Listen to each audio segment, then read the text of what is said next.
Recording in progress.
Good morning. Calling our workshop meeting. Is this Elaine? Elaine? Elaine? Well, I Good morning. Is this on? Okay. I just couldn't. Do you know if it's on? It's on. Okay. I can hear you. Okay. Good morning. Our workshop meeting is now called to order. Thank you to my colleagues for taking time to attend today's meeting. A few reminders: in the unlikely event that we need to evacuate, our assembly area is at the parking lot on the corner of North First and River Oaks across from Starbucks. The nearest AED device is in the main lobby by the security guard. Restrooms are outside of the double doors. Randy, could you please call the roll? Yes, Chair. Abikoga, absent. Arenas, absent. Bozo, absent. Bird, ex officio Bird He's in the back. is present. Thank you. Candelas, Here. Cohen, Young, absent. Foley, Here. thank you. Jane, Here. Kamei, May is absent. McAllister is absent. Montano, Here. thank you. Moore, absent. Mulcahy, Here. thank you. Sell, Here. Turner, Here. thank you. Weinberg, Here. thank you. Vice Chair Mahan, Here. thank you. Lopez, Chairperson Lopez, Here. thank you. Thank you so much. Have a quorum, Chair. Thank you, Randy. We have critical topics on our agenda today, and I want to ensure we have enough time for both presentations and discussions. I'd like to request my colleagues to hold your questions until staff finishes the presentation, or we pause for questions. I think especially during item 2.2 on BART, which is a long presentation, we'll have a break in the middle to allow that. Our goal is to adjourn by noon, so your cooperation keeping our discussions focused and productive is greatly appreciated. So first, we'll go on to 2.1, an update on SB 63, discuss staff's response to the board referral, and invite opportunity for questions and feedback. And we'll hear from Beverly Green, Chief Government Affairs Officer. Good morning. My name is Beverly Green, and I'm the Chief Government Affairs Officer, joined by Deputy General Manager Greg Richardson and Senior Policy Analyst Aaron Quigley. We are here to review SB Agenda Item 2.1, and as an overview of the structure of this presentation, the first few slides will be a review of the referral authored by our board leadership in June and the staff's response to your questions. After the June workshop, SB 63 was amended, and the authors have also proposed an expenditure plan for the revenue measure. We will offer an overview of those developments. Finally, we will open this to a board discussion of the impacts and opportunities that you see in this bill. Next slide. As a reminder, this legislation was originally introduced to establish a new tax district to administer a revenue measure to assist 4 of our regional transit agencies with budget shortfalls and to contribute to certain regional rider-focused enhancement programs. We refer to those regional programs as transit transformation projects and programs. It has since been amended to include additional transit operators and to adjust the percentage of the overall tax revenues. And we'll get into that in a moment. With the legislature in recess until August 18th, the authors and local leaders and partners within the Bay Area continue to discuss the bill and its expenditure plan. The authors released a letter, including a draft expenditure plan, on July 23rd. In the coming slides, we will get into some of the details on the expenditure plan and the opportunities it presents for VTA and the communities that we serve. I'm going to turn this over to my colleague, Deputy General Manager Greg Richardson, to cover some of the coming slides. Okay, thank you, Beverly. Again, Greg Richardson, Deputy General Manager. So as Beverly just discussed, part of our discussion today will provide some context related to the board referral from June 27 and the corresponding staff responses. So the presentation will really summarize a lot of those responses. The detail is there if you have any questions later on that we need to go through. One of the first questions regarding various scenarios on potential sales tax rates. The staff response again provides figures for each of the requested rates. However, we'll note for today the following.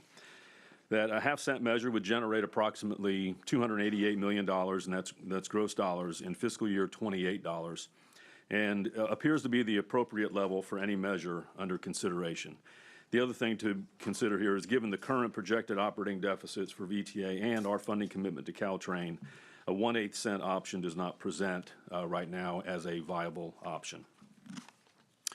On the next slide, as part of the regional discussion, there was some level of funding that was being discussed at various levels. And if you recall, there was a 3%, a 5%, a 10% for that regional transit transformation as part of that mix.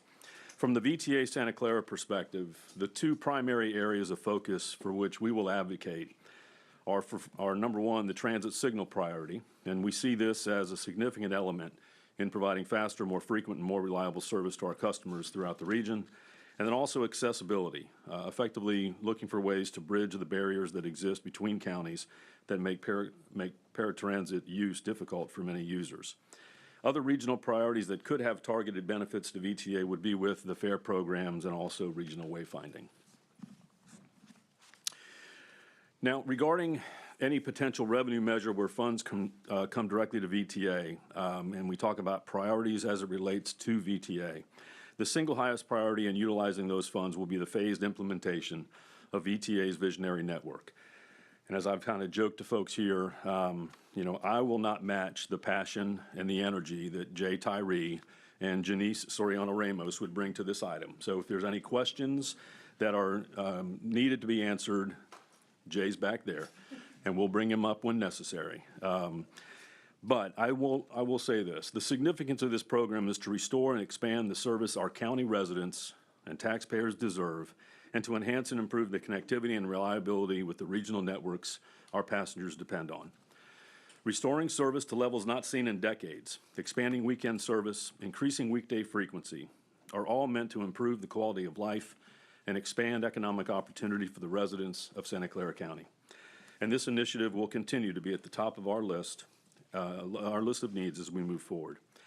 And one separate item that is not called out on this slide, but is foundational to our ability to expand service and grow ridership.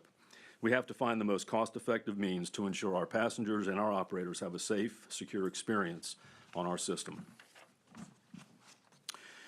On the next slide, in the written response, we combined the question related to alternative revenue sources and then also what would happen without a regional measure. And so you'll see in the written response the consolidation of those two. And the focus was really in two main categories. First was alternate or non-standard options to increase revenue and support operations. So these and any other options that surface will be evaluated and implemented where feasible to generate incremental revenue. However, these revenues would likely not completely replace any new measure. And so examples we're referring to here would be the express lane build out, and so where possible, expand and build those out as quickly as possible so that revenue can start flowing as a result. Maintain focus on our transit-oriented development. In addition to that, identify ways legislatively where we can increase revenue potential through special purpose entities related to transit-oriented development. Also, through legislation, possibly expand the vehicle registration fee and allow transit to be an eligible use. And then also seek other, what I would refer to as user fee opportunities related to transportation networks, rental cars, et cetera. So those are incremental revenues that would be an option. The next slide, which gets into sort of the second category related to revenue generation, was specific to sales tax measures, and especially given current discussions of the regional measure combined with our need to renew and extend 2000 Measure A, which will sunset in 2036. So the chart in front of you is what I would refer to as a scaled-down version of what Appendix B was as part of the detailed response to the referral. And so what we're doing here is identifying three scenarios as part of this discussion, and I'll walk you through a pretty high-level summary of the impact and benefit to each to VTA. So the first one is effectively we join SB 63. And what we're referencing here is we think the first year of revenue would effectively be fiscal year 28, which is what we're saying is July 2027. It is a separate regional measure. The term of it would be 14 years, And the reference to impact on 2000 Measure A is it does nothing to Measure A. We would still have to do something with 2000 Measure A, even with this particular measure. The two questions that sort of had been raised in conversations were, number one, does this new measure or any new measure cover our VTA deficit? And I'm going to touch on the deficits a little bit later. But the response to this would be yes. This would take care of our deficit, and then does it cover our Caltrain obligation? And again, the answer to that question is also yes. I do want to reference here that, we're talking about fiscal year 28 as the beginning. There still is fiscal 27 that we have to resolve as an agency as to the contributions that are necessary for Caltrain, because that's not being addressed in this measure.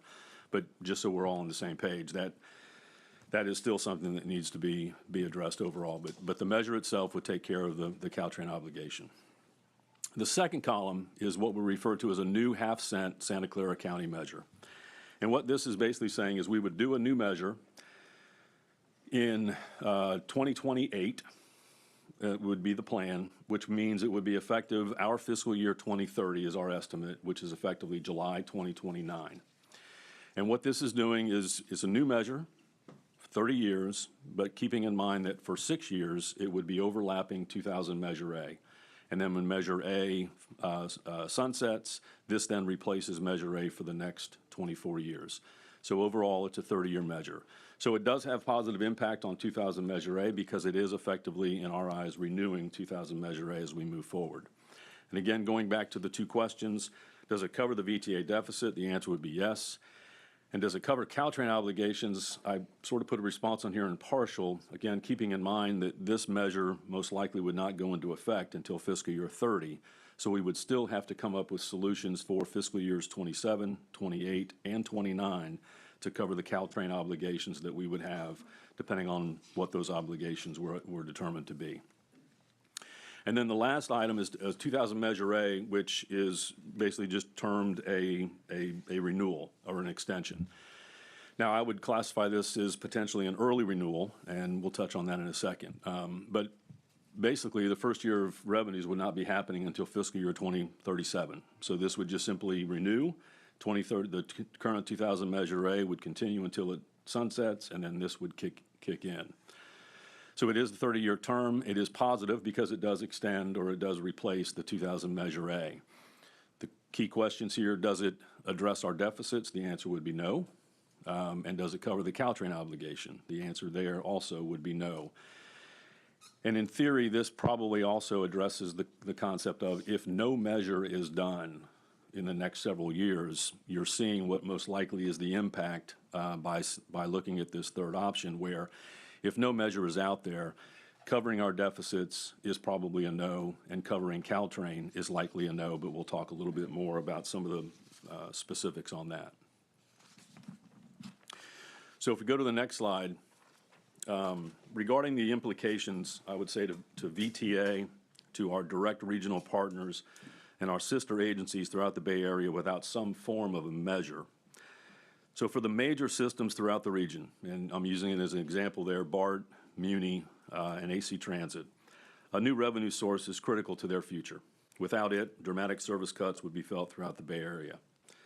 As it relates to Caltrain and ultimately VTA, without a new revenue source, and I'm speaking of a new revenue source beyond the incremental revenue I talked about before, that we talked about some of the smaller items. Funding for Caltrain, and that's coming from each of the partner agencies, would be in serious jeopardy. And for VTA, that commitment to Caltrain, and again, assuming no measure, that commitment to Caltrain would not change if a new measure does not happen, which would require VTA to make some serious decisions as to potentially reducing or cutting service or operations in its own service to support Caltrain as we move forward. And as for VTA and our deficits, so our recent 10-year projections as part of the budget approval process in June reflected what I would say are concerning deficits, which are shown on this slide. And although preliminary discussions preliminary discussions regarding a new measure assume that these deficits will be covered by the revenue generated from the new measure, I would contend that we simply cannot accept that as our long-term reality. My point being, we cannot simply assume that these deficits will continue. We have to find ways in which to solve the deficits with or without the measure, but the measure will help us bridge that time period that we have. And I would say that these projections tell us we cannot accept the status quo. We need to rethink our business model and the drivers of our costs. We need to ensure that the funds from any new measure benefit the taxpayers with greater mobility across the county. So again, I just want to reiterate, we're talking about the measure and how it's going to help take care of these deficits. And yes, that's going to be seen from many people. But we still have to figure out ways in which we take care of this deficit exclusive of that measure. And so as we are taking care of those deficits and any structural issues, then those dollars that are coming from the measure can be more effectively utilized within the system and not necessarily just simply taking care of ongoing deficits. So that's the point that I think we want to make sure is clear. The next slide just basically reinforces our need that any voter-driven initiative or measure needs to be informed via polling and our ability to gauge voter sentiment. We have to know what the voters are thinking before we can identify what our next plan would be. So now, if we could, we'll turn to some of the specifics within SB 63 as proposed by Senators Weiner and Arreguín. And I will say before that, a little bit about the process. So the senators and their staff, I would say, worked very hard to understand the concerns of the region and how best to craft a measure like this. And they clearly had the goal of finding a solution to help transit agencies and the public, with a focus on finding common ground and also finding areas of compromise. So key elements of the draft expenditure plan are shown here, and I'll throw a caveat here, and it might be throughout the entire presentation. Many of the percentages that we show today are as a percent of Santa Clara County. However, our current interpretation of the measure leans toward distributions being based on percentages of the measure as a whole.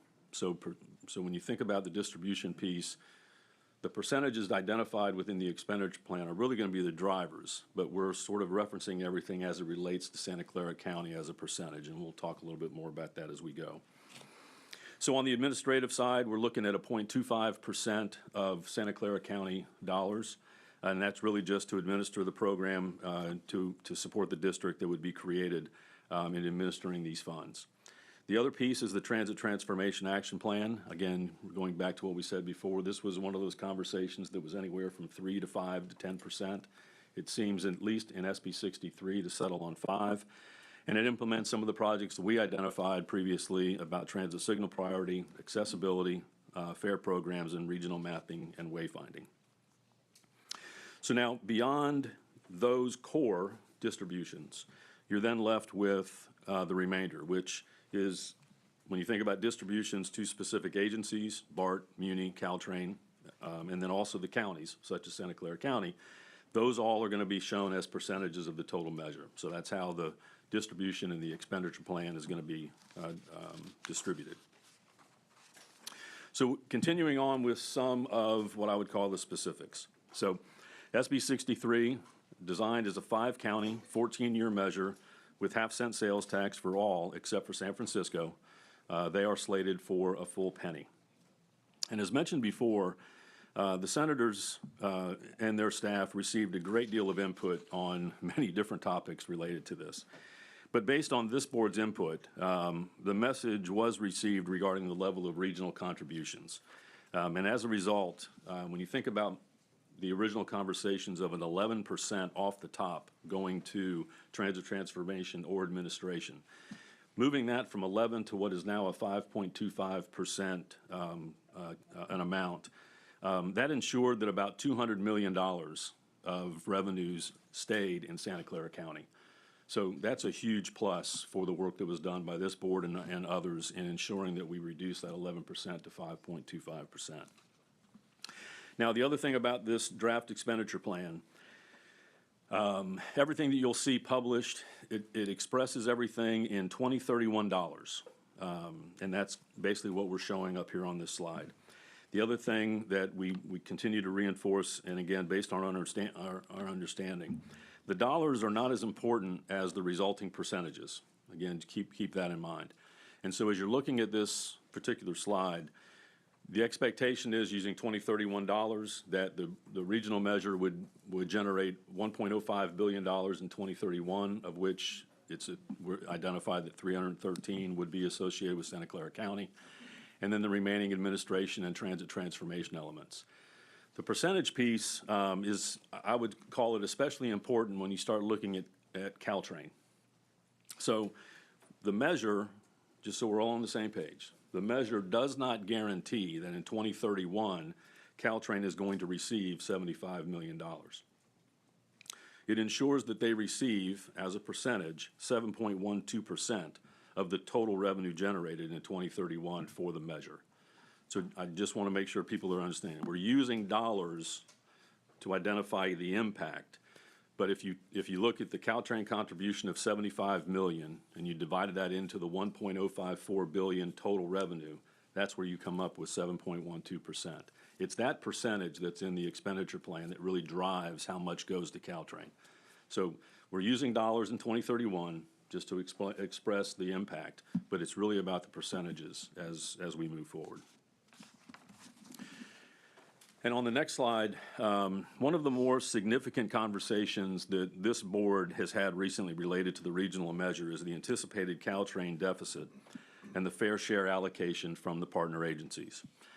And our most recent board discussion referenced what was referred to as Option F. And if we recall, Option F, it was the allocation methodology using Measure RR, all of those elements. And it also was inclusive of VTA absorbing the Gilroy service within Caltrain. And that, and at the time, our calculations, which I want to say on the record here, were slightly different than those presented by Caltrain and the ad hoc committee due to our assumption in that calculation that we were using fair revenues associated to Gilroy as part of the net operating costs. So that was a little bit of a difference that existed between what they presented and what we were showing. But effectively, we were showing an annual contribution for Caltrain as a result of Option F of $23.4 million based on a $75 million deficit. That's what this board saw in the most recent board meeting when we discussed this particular item. So now the Caltrain Ad Hoc Governance Committee, and again, part of this effort with SB 63 and the process that ensued, recognizing the financial considerations of SFMTA in this multi-county measure and a need for compromise to ensure support from the senators, developed the allocation that you're seeing here, effectively coming up with an allocation of, again, using $75 million in 2031 year, that there would be an even split between VTA and Samtrans, with SFMTA still contributing a $10 million number to that $75 million deficit. So still getting a contribution from Muni, but then splitting the difference basically between Samtrans and VTA. Now this is, just so we're all on the same page, this is about a $9 million difference than what we talked about last meeting as far as our contribution to Caltrain. What we believe it does, from our perspective, it caps the contribution from partner agencies for the duration of the measure. Now, I will say that I think this still needs to be confirmed, and it could be something that it's a decision that needs to be made within Caltrain and the member agencies. I don't know if SB 63 will be the place where this is fully identified, but we need to finalize that. And then also, as part of this, the Caltrain Ad Hoc Governance Committee will continue to meet, and we'll look to seek refinements to the overall governance structure, as well as advocate for priority refinement with state and local funds between the partner agencies. And with that, I'll turn it over to Aaron or Beverly? Beverly. To Beverly. So, thank you. I want to bring us back to what is it that we get out of this measure for our community, for the people who we're asking to look at this. So I want to give you a sense of the projects and services that we could provide with the funds that are returned to source. We put together the preliminary list that you see on the screen, which covers a range of our transit needs. Safety and security are also a critical part of these categories. Primary among them would be the implementation of our visionary network. This is part of what could be available through this measure. This is VTA's plan to restore, connect, and expand its transit service. This could be delivered in stages and would include the expanded core network of 15-minute frequent network routes, weekend and OWL services. This also includes transit capital projects, especially transit signal priority, and other necessary improvements that provide for the implementation of the visionary network. First and last mile connections, station enhancements, and necessary bus and light rail fleet upgrades are all needs that we see as potentially eligible for a portion of these funds. We also anticipate developing a transparent public engagement process for improving programs of these projects in the future. Next slide. The upcoming milestones in this process include board discussion this morning, followed by the possibility of taking action on whether or not to opt into this measure on Thursday at our August 7th board meeting. And that decision comes before the deadline that Santa Clara Valley Transportation Authority has to opt in on August 11th. This allows the authors to modify the bill and finalize the expenditure plan in time for committees to take up the bill again when the legislature returns to Sacramento in August. The final day of the session is September 12th. So there are just a few more weeks for this bill to make it through to the second chamber. We anticipate it will need to return to policy committees after the expenditure plan is final. After that, the governor has a month to consider the bill. Finally, this is your opportunity to ask questions, discuss, and provide us with input. We have a couple of prompt questions on the screen, and we'd like to hear what impacts and opportunities you see in this legislation, and if there is any other information that can help you make your decision on Thursday. Thank you for your time and consideration and input on this, and we are now available for discussion, for your discussion. Thank you so much. Before we go into discussion, let's start with public comment and start with folks in person. And I have two comment cards. First, Harry Neal, and then Jeremiah Deere. Yeah.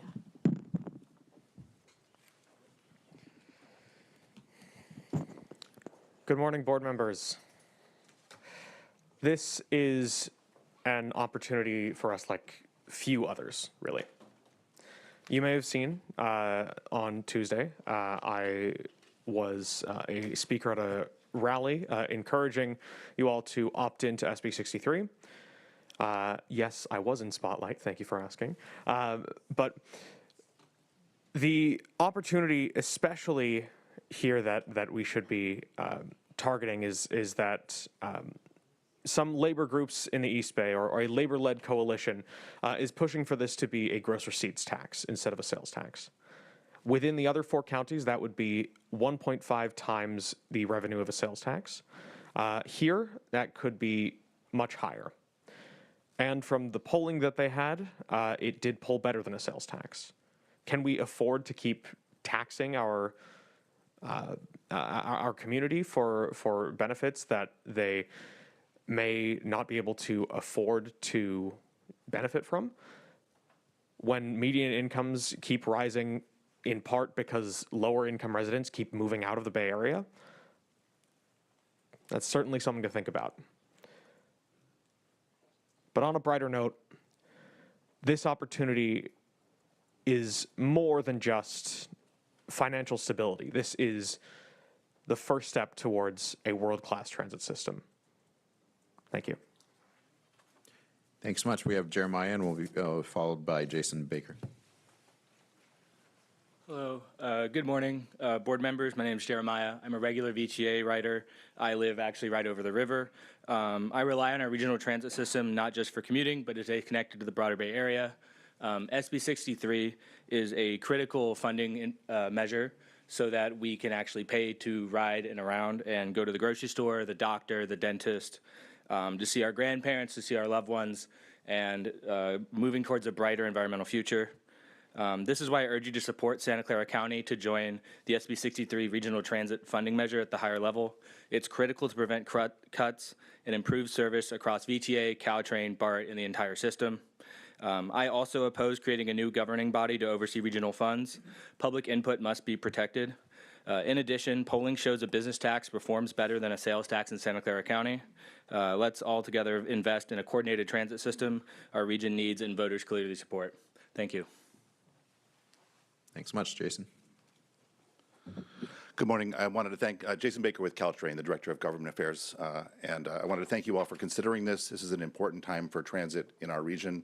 It's really an existential crisis for Caltrain, for BART, for Muni, caused in large part by the pandemic. We were 73% fare box recovery, running the railroad basically on selling tickets, which is not normally how transit works, as you all know well.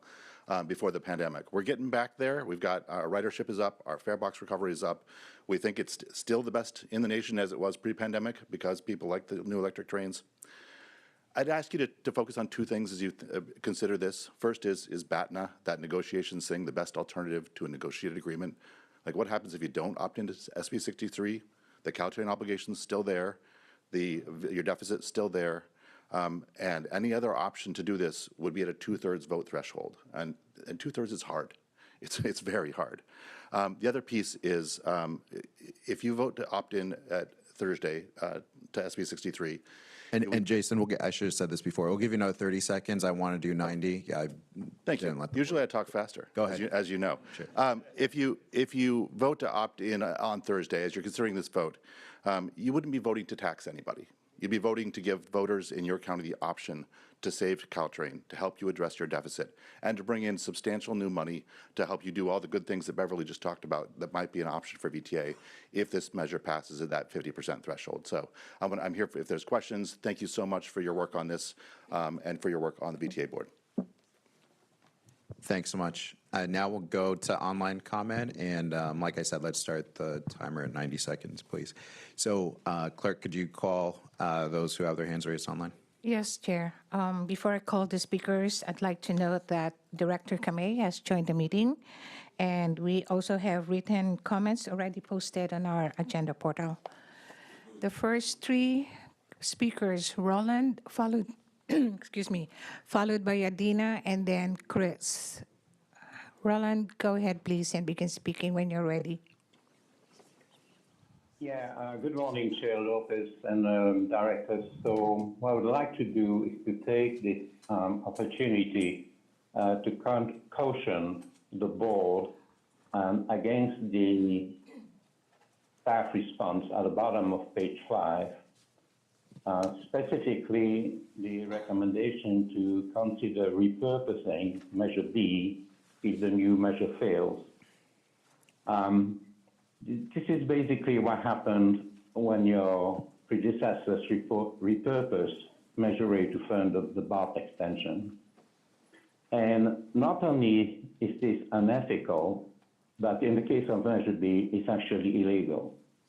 And the last time someone tried to do this, Supervisor Simidian, who was a member of the PAC at the time, threatened to sue. In closing, I hope that you will consider recommending that the board consider approving the staff recommendation today. Thank you. Our next speaker, Adina, go ahead, please, and begin speaking when you're ready. Hi, yes, this is Adina Levin with Friends of Caltrain in Seamless Bay Area. Wanted to really express a tremendous amount of thanks to staff and board members who've been very much deeply engaging in this issue and working on negotiating the elements that will provide a really good solution out of SB 63 for Santa Clara County and the region. And with what is coming forward, I want to encourage you to support joining at the higher level. Especially wanted to be thankful to all for a negotiated agreement on how to fund Caltrain out of the measure. I wanted to call your attention to a letter in your packet about the fare programs out of the transit transformation with some data research showing what the really major potential benefits are in Santa Clara County, including the 170,000 adults, low-income people who are eligible for Clipper Start, a program that's growing really, really rapidly and is increasing transit ridership amongst people with that additional mobility with a discount, and as well the affordable transfers in Santa Clara County, where the experience of the San Jose Bay Pass students who took 6 times as many transfers when it was affordable to them and had the greatest increase in ridership out of everywhere else in the region showed that when people have access to affordable transit and affordable transfers, they use it. So please, in your response to this, support this program. Transit signal priority is also extremely important, but the pot is very small, and the 264 million. Our next speaker, Chris, and then followed by Barney and Evan. Chris, go ahead, please, and begin speaking when you're ready. Thank you. First of all, full disclosure, I am on the board of Seamless Bay Area. Beyond that, I am speaking for myself as a citizen advocate for people with disabilities. I strongly urge the board to adopt this, as it will definitely grow the capabilities of the VTA access paratransit system in allowing people to get from here to there much easier, much quicker. And the Bay Pass, when you consider that as well, the Clipper card system, as Adina was mentioning, we in the disability community really would like to adopt that as a method of payment. Again, making it smooth to travel from one place to another, especially across county lines, because currently as it is, when you switch from one paratransit to a system right now, you have to pay in different modes and modalities. And it should be a much easier process, a more simplified process with the network manager as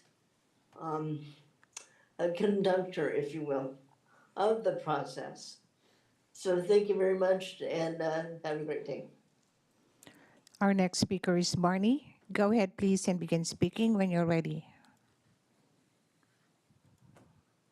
Barney? My name is Barney Smith. I'm a licensed professional engineer, for the record.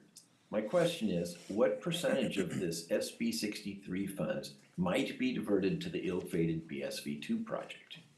VTA has considered diverting extensive funds from Measure A to support the outrageously expensive BSV2 project. If this board supports the SB 63 bill, what guarantee will keep this money from being wasted? Thank you.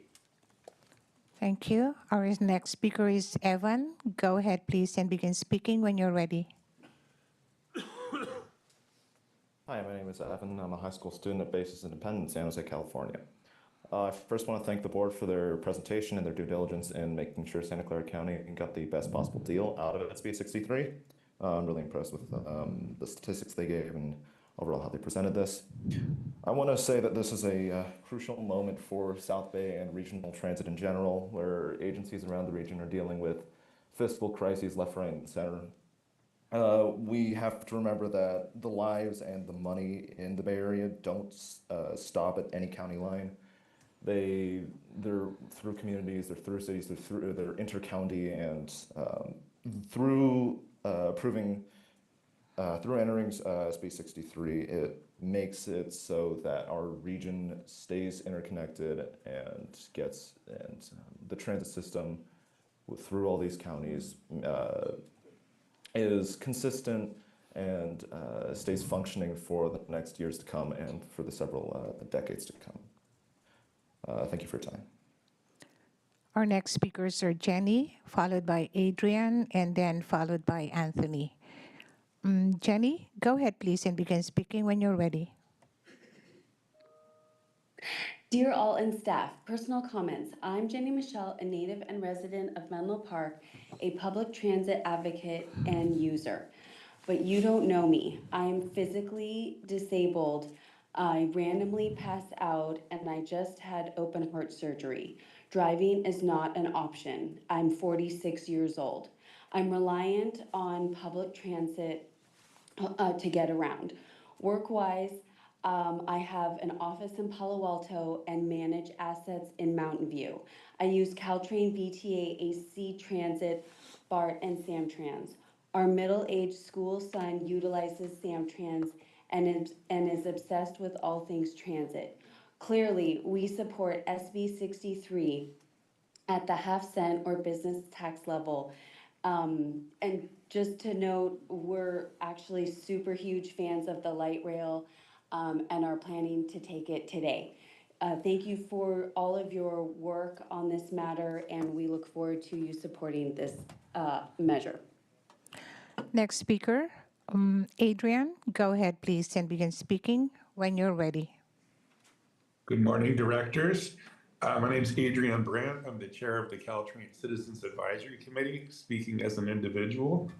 I want to align myself with the comments of Jason Baker, the person from Caltrain who spoke earlier. I also want to endorse the staff recommendation and urge you to support this at your next meeting. I believe that's where you're taking action. And to those who talk about sales tax versus a business tax, just like to point out a sales tax does not affect food, groceries, and the poorest people who do depend on transit, those of the lowest income, that's an important point to remember. The wealthier among us spend a lot more on cars and things that are affected by sales tax.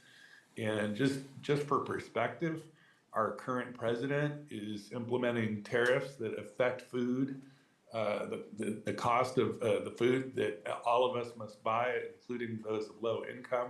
And those tariffs compared to a half-cent sales tax are orders of magnitude at some 30 to 100 times higher. The current tax on Brazil is supposed to be 50%, and that includes food and coffee and things that come from Brazil, meat. And so just keep that in perspective. Thank you. Next speaker, Jordan, go ahead, please, and begin speaking when you're ready. Thank you. Jordan Moldow from the city of San Jose. I want to speak in support of SB 63. I use a whole bunch of transit agencies. I use VTA to get around San Jose. I use Caltrain and BART to visit other cities on the peninsula. And I really like what the third speaker today said, that you're not voting to tax us, you're voting to give the citizens the opportunity to decide for themselves whether transit is important to us. And I believe that polls have shown that transit is important to the citizens of Santa Clara and the wider region. So please support opting into this measure. I do support the gross receipts tax. I think it's a more progressive funding source. But I do acknowledge that, yes, having a sales tax to fund this is still less bad than having all of our transit go bankrupt. So either way, I support the measure. I do think we should maybe put a little bit more money into transit transformation, specifically fare integration, free transfers, and the multi-agency fare passes. We've seen that when you give passes and free transfers to people, that transit usage explodes. And perhaps 11% isn't the right number, but 5% maybe seems too low. And I don't think we should base our strategy on where our current journeys start and end, because we know that the system needs to be much better, and the kind of system usage that we might see with a fully funded system might be different. The last three speakers are Seth, Eugene, and then Anthony. Seth, you may begin speaking when you're ready.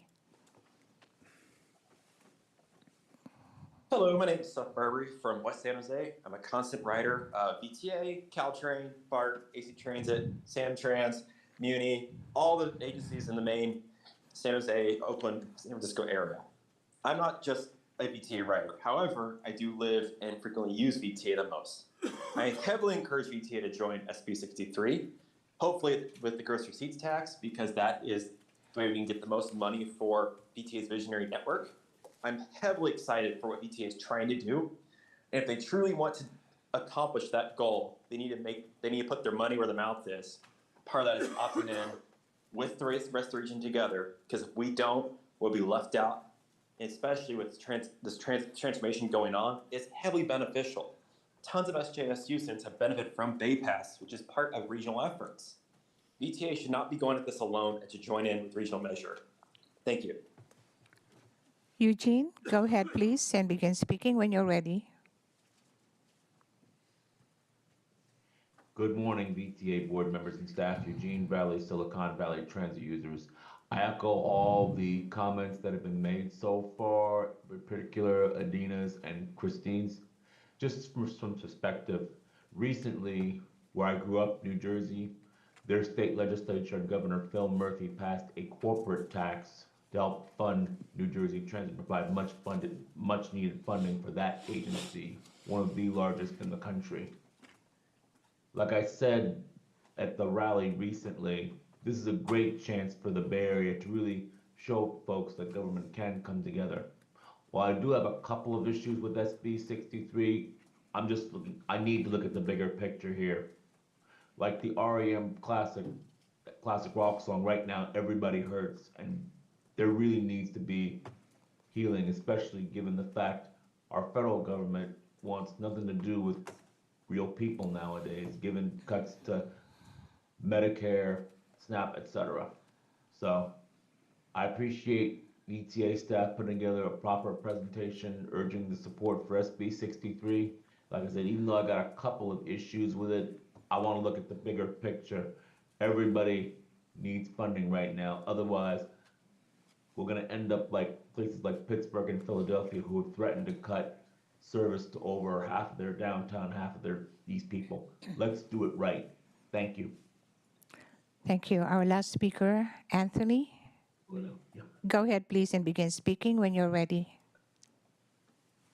Hi there, I'm a BART, Caltrain, and VTA rider. I'm calling to thank staff for this recommendation, which is going to bring in a $260 million a year windfall to VTA with a regional campaign.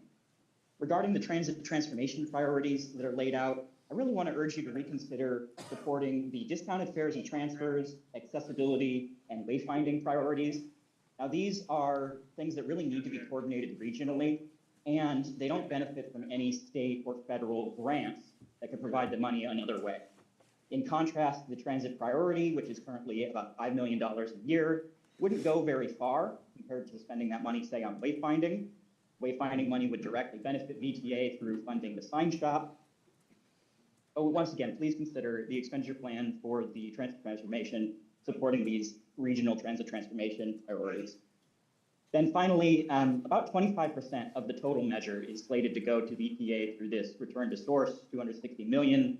And it's really important that by the spring, we commit to an expenditure plan for that money that is going to make sure that whatever the regional measure in the end of the year is a referendum on, it's an efficient and responsible use of the money. We've heard a few speakers today concerned that the money is going to be diverted to Park Silicon Valley, and that's about to come up as the next item.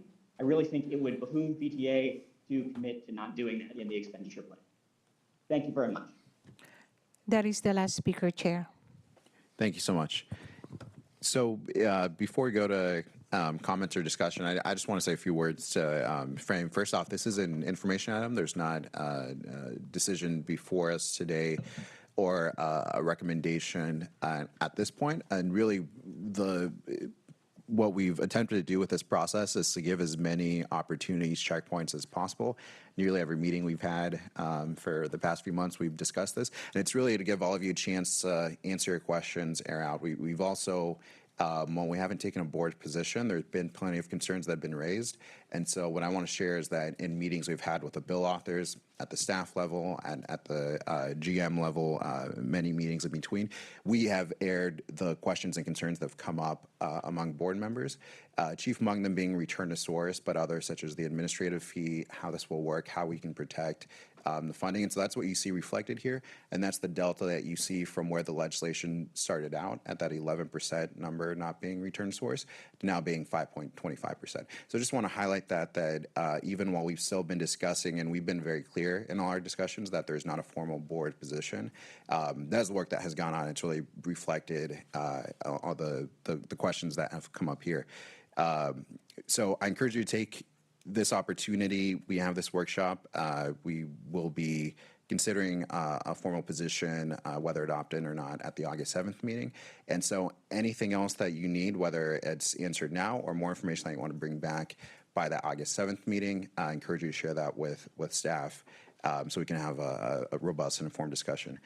With that, I'm going to turn to the Vice Chair first for some comments or questions. Thanks, Chair. Thanks, Chair. Appreciate it. Good morning, everyone. Great to see you all. Hope everybody's having a great summer. I wanted to help kind of frame up where we are and at least what I see as some outstanding questions and things that we ought to be working through in this last week or so before we have to make a decision as a body. First, though, I want to thank Chair Lopez, Member Avicoga, who I know will be joining us shortly, Member Byrd. I know a few members of this board have worked extremely hard along with staff, and Carolyn, Greg, Beverly, Aaron, Sam, everybody on the team has put in thousands of hours at this point, doing research, meeting with other stakeholders across the region, and putting us in a position to make a case for what we need. What makes sense for Santa Clara County to be a part of this measure, and have done a lot of good work. We've made a lot of progress. So I just want to recognize everybody for that, and Jason and the Caltrain, Michelle and the Caltrain team have been great as well. So a couple of points on where we are here as we march toward a decision. One, we heard quite a bit in public comment about the source of revenue. I would just suggest that that is a settled matter at this point. We're talking about a 0.5-cent sales tax across anywhere from 3 to 5 counties. Our decision is, do we want to be part of that? At this point, I think that's decided. Were it to be some form of business tax, you would have a significant funded opposition that would in all likelihood kill the measure. So I would just not worry about, I think that's basically been, I think there's broad consensus at this point. I wouldn't spend a lot of time on that issue. To me, there are 2 remaining questions and areas that we still need to firm up a bit. But there's no doubt we need revenue. We have an obligation to Caltrain. We've just invested in electrification and these beautiful new trains, and we're seeing ridership go up. To suddenly fall off a cliff and have significantly lower service levels would just be a crazy thing to do. We have service level deficits historically from where we were 20-some years ago that we want to address. We have our own projected deficits. There's a real need here, and it's an immediate need, and it's a challenge transit agencies across the country are facing. So I think Jason's comments there that the alternative is not good is absolutely right. However, here are the 2 issues I would encourage us to focus on, and I think we can settle here. One is, 2 big questions are, is this fair to the residents and taxpayers of Santa Clara County? And the second is, if we put this on the ballot and if the voters choose to support it, are we prepared, 1, to give them a plan that they want to support so it passes, but then 2, follow through on transformative investments that put us in a better, more sustainable position? So I want to comment a little more on both of those. On the first, we've made a lot of progress to make this fair for our residents and taxpayers, and I think we're almost there. Our contribution to this regional transformation pot has been negotiated down to a very reasonable 5%. Let's contribute that, see how it goes, and decide in the future if we want to do more there. We started off with a much bigger number that could have been spent anywhere else in the 9-county region, frankly. So that's progress. I think we're in a good place there. The administrative cost, 0.25%, reasonable enough. Return to source, much higher than it was going to be. However, there's one outstanding item here. We are overpaying into Caltrain relative to our utilization, and that is because, and I'm just going to be very blunt because we all deserve that, as do our constituents, it does not make sense for San Francisco to participate if they are obligated through this measure to meet their full contribution level because of the deficits they're facing around Muni and BART. And so my view on this is, if we are over the course of a 14-year measure going to overpay to make Caltrain whole to the tune of $100 million, we need to get paid back in some other form. We need consideration for that. And the way that that works, and this is a conversation we are actively having right now with counterparts in San Francisco and other counties, is Santa Clara County, as part of proposals to the state for state and federal dollars, particularly cap and trade dollars, needs special consideration. We need funding for our projects. Grade separation up the peninsula, electrification to Gilroy, Diridon Station, the pieces of the network that we need investment in. If we're going to lean in and do a little more to help our friends to the north out, they need to lean in and help us with our other asks and other pots of funding to make sure that there is not that there's in fact a bit of a South Bay bias for the other sources of funding. And that needs to be a pretty firm commitment from them. And I want to make clear that for me personally, I think our support needs to be contingent on San Francisco and other coalition members here recognizing that we're going to lean in more here, but they're going to lean with us on our other asks. And I want that to be, I think we need that to be as firm as possible, and an understanding from our state legislation that that's the deal, that's the trade. Because I'm not willing, I don't think anybody here should be willing to sign up for a measure that just unilaterally, without any other balancing, sends local dollars to effectively support local transit in San Francisco Muni. And I made that point very clear from the beginning of this, year and a half ago. Okay, so that's the fairness question. The other is, what are we investing in, and why do we think our voters want to pass this measure and give our agency here another $300 million a year? Or what would ultimately be, after regional and Caltrain, 260-some million to start and then go up over time. I think we still have work to do, guys. And I've said this in private to Carolyn and Greg and the team. We need a more concrete and compelling plan for how we're going to transform the business model. We can't have a pattern in which we're subsidizing at 80 to 90% the usage, and then the answer is just more revenue, because it doesn't scale. Our fare box recovery, unlike Caltrain, our ridership levels are simply not where they need to be. And so the lens through which we look at these investments has to be, does it increase overall ridership and utilization of the system, and does it improve fare box recovery? We have got to be making strategic investments and really break down, what are we doing about last mile? What is our long-term plan for light rail? What does automation mean? What are other sources of innovation that we need to be leveraging and or connecting with? We have to have a much bolder and clearer plan than just, we're going to go restore historic service levels and add some more buses and some more drivers.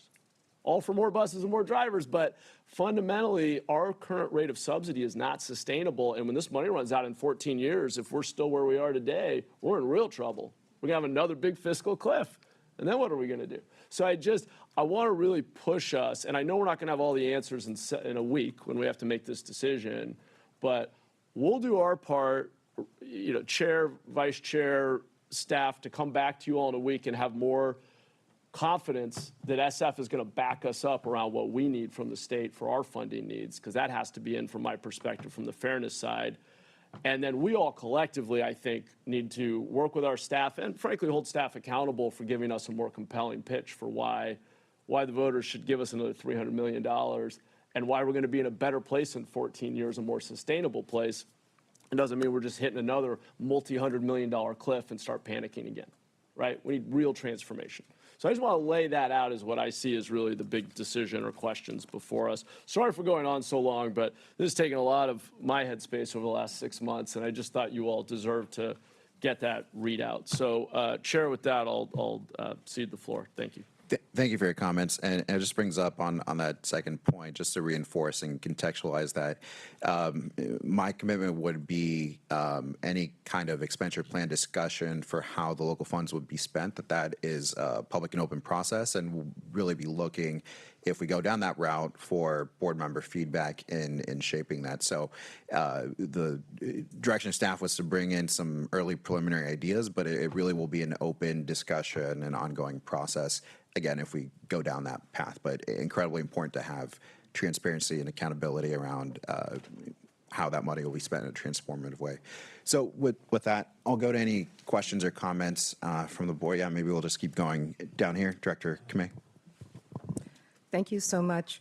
I really want to thank all of the staff and the board members who've been involved, and I know Margaret is going to come later on, but I know that you have spent, Chair and Vice Chair, a great deal of time and energy, and certainly it's extremely appreciated. I would agree with what you've said, Mr. Mayor. I think that we do need a firm commitment, not just words, and I think that it's sort of like, if we're going to overpay, this is the opportunity to be able to, sort of like get assistance, help, but not just in words. Because I think that it's too easy to say, oh, yeah, of course, let's talk about it later.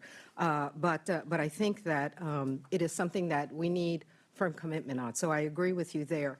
I think that it's a big lift because closing deficits is not something that the public really is eager to just pay the money for. I think that there needs to be a very clear demonstration of, what are going to be the improved services, increased ridership, and really long-term sustainability. So I would encourage looking into changing the business model as to how we're going to explain it to a public, especially in Santa Clara County, that's already paying so much for less. And so I think that it is an uphill battle. I understand that this only requires 50 plus 1, but it's still a long ways to go. I don't know if people are prepared. The other thing that occurred to me is that as we're seeing our sales tax decrease in the last, couple of quarters, or maybe more, the assumptions that we make may not be as high as we would like them to be. So I would remain conservative in terms of looking at that. And of course, I think that it's needed, it's necessary, but at the same time, I also think that we need to be clear as to what is the public getting. And if we're paying more in Santa Clara County, what are we getting through our putting more money and overpaying for Caltrain? So I think that the other opportunity that I hope gets at least some discussion is the governance reform of Caltrain. This is something that I think that has been an issue, and I think it has to be more than just, we're going to open conversations. I think it has to be a real concerted effort to figure out how the governance is going to be sustainable over a long period of time, not just for the temporary sort of time in which, even for the 14 years, because I think that that's something that I think that we need to settle out, be clear, and then move forward. So I think this is important. I think that we need to allow the voters to tell us if this is something that they would agree with. But I also think that it's going to be an uphill battle. It really is. We really need to look at long-term sustainability, and I hope we're able to do it in a comprehensive way. Thank you. Can I just speak to something? Because I think some people are, I want everybody to understand, because we didn't put slides up there about the actual numbers about overpayment or not, because we didn't actually give a scale to that. So when we have, can we put the slide up there about the Caltrain numbers again? The split. Because I think the board took an action on the numbers originally. So where the contribution was is that where we were last time was SFMTA of the 75 million would pay 18 million. Samtrans would pay 32 or 33, somewhere between 32 and 33, and VTA would pay 23 to 25 million. It was roughly what option F was, like 25. Samtrans then took an action. SFMTA would still pay 18, VTA would pay 32, and Samtrans would pay 20, 23, or 24. So they flipped it on us. So at that point, the discussion was then to try to work it out. We decided to abandon both option. I want to give some background to this.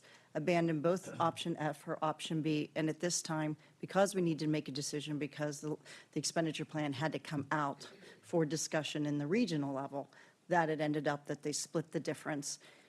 SFMTA, because they're putting a penny in, they need 300 million. They're getting roughly 107. They're getting about half of the monies they need. Caltrain is fully being funded. Their deficit is fully being funded. BART is not being fully funded, but close to it. AC Transit is not being fully funded, and Muni is about half funded, their deficit. So that gives you the scale. So SFMTA would have been 18 million. So they're talking about there's 8 million they're not getting. The Samtrans VTA, so the question is, how much are we putting in for Muni versus the discussion between Samtrans? So I just want to give a scale of what we're talking about, because I think that helps you understand a little bit better about what we're putting into and what happened in the time frame from when we voted on option F versus not, because I think, I'm not saying it's right or wrong, we are putting some in additionally. I just want to give the scale of it and what we're discussion, because there is, when you're talking about the governance issue, that is really around the Samtrans issue as well.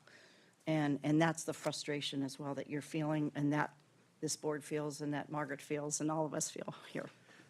Thanks so much.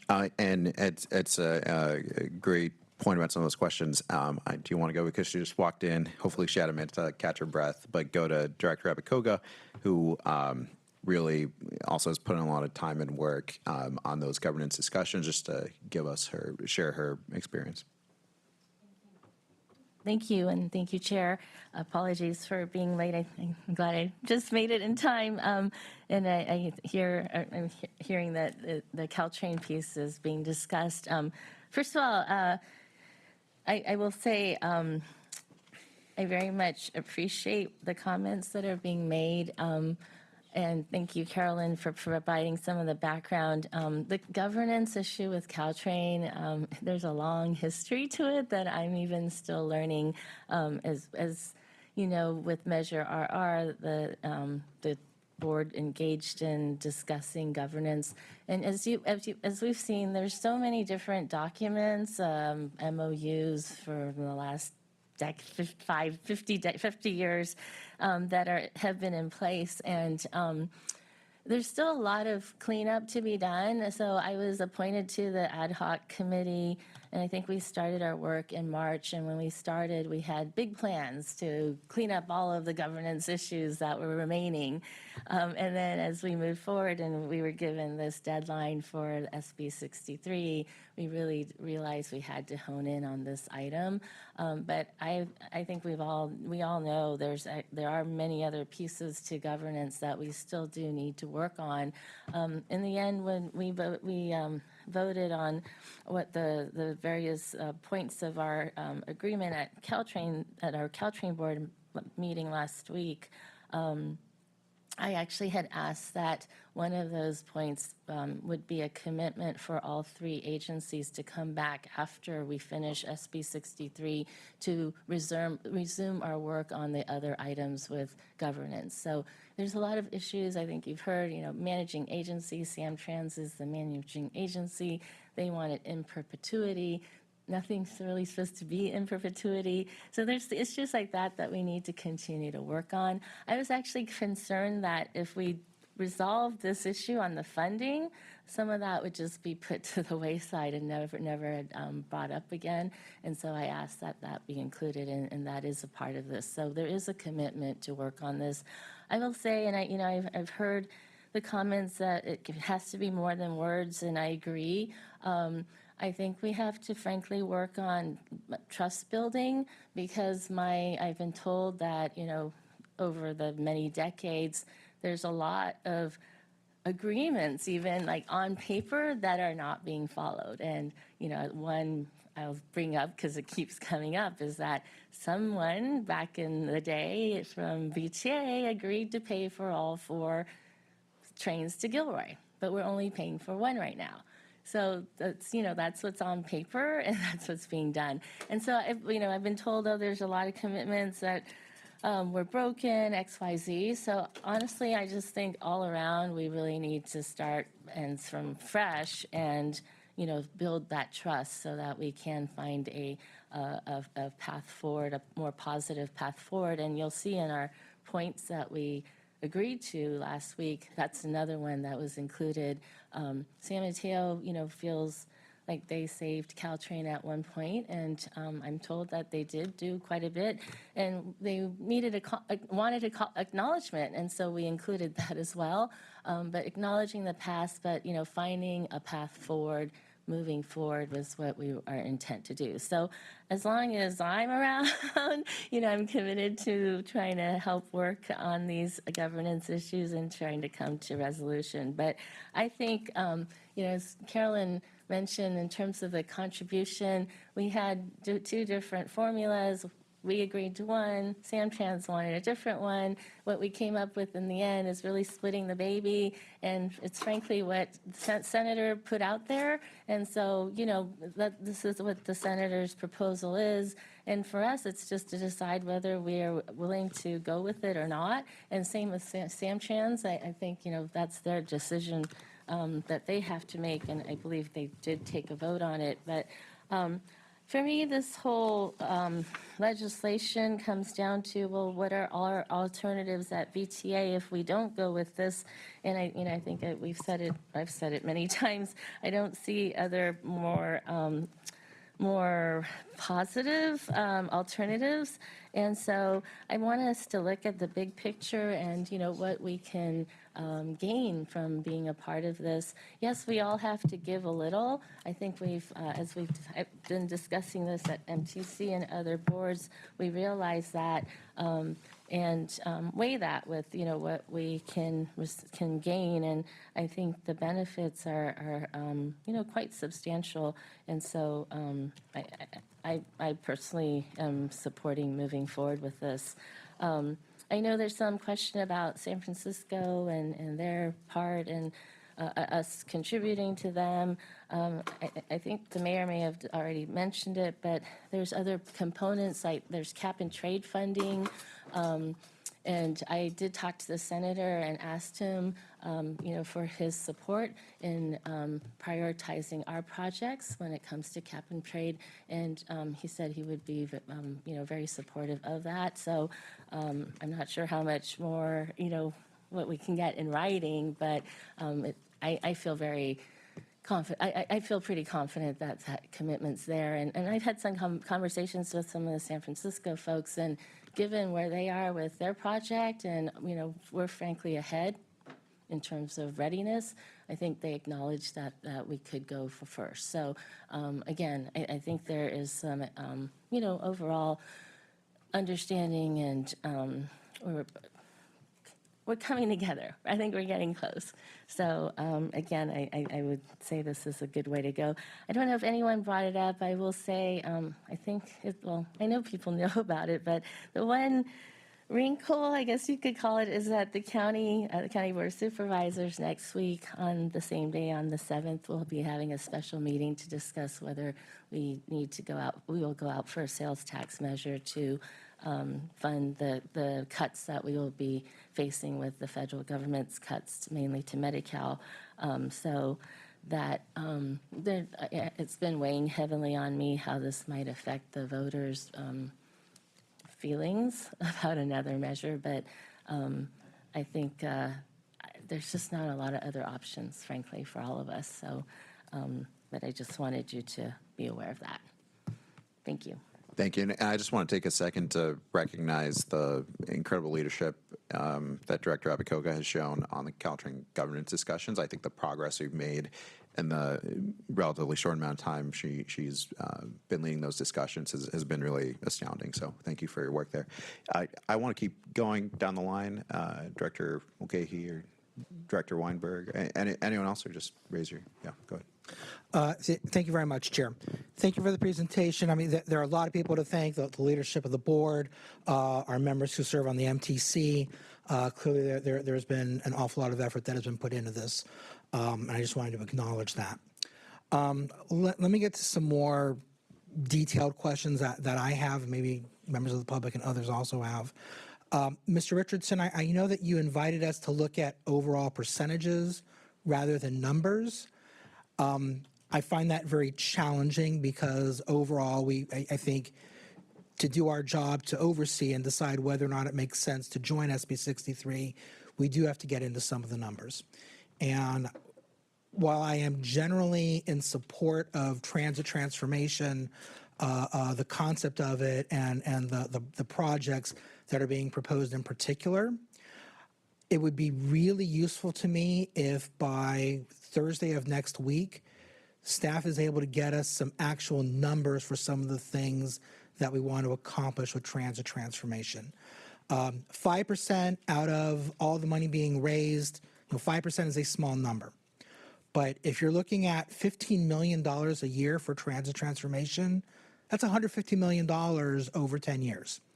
For wayfinding signs, that seems excessive, but for signal coordination and all the other elements of transit transformation, it's probably not. Maybe it's not, but I honestly don't know. So if staff is able to put together some actual numbers, I would find that extremely useful in determining, making my decision whether or not I think that VTA should join SB 63. I also want to speak to the Caltrain number. It is reassuring to me that there is a cap of $75 million and a reassurance from Caltrain that that's enough in any single year. But that in and of itself kind of raises two very important questions. One, how can Caltrain guarantee to us over the next 10 or 15 years that they're not going to need more than 75? I mean, things happen. And I don't want to talk about things that can, natural disasters. There are things that can take place which will change the demands of Caltrain. But it also raises the question of, well, if Caltrain is comfortable saying we're not going to need more than 75, do they actually need 75?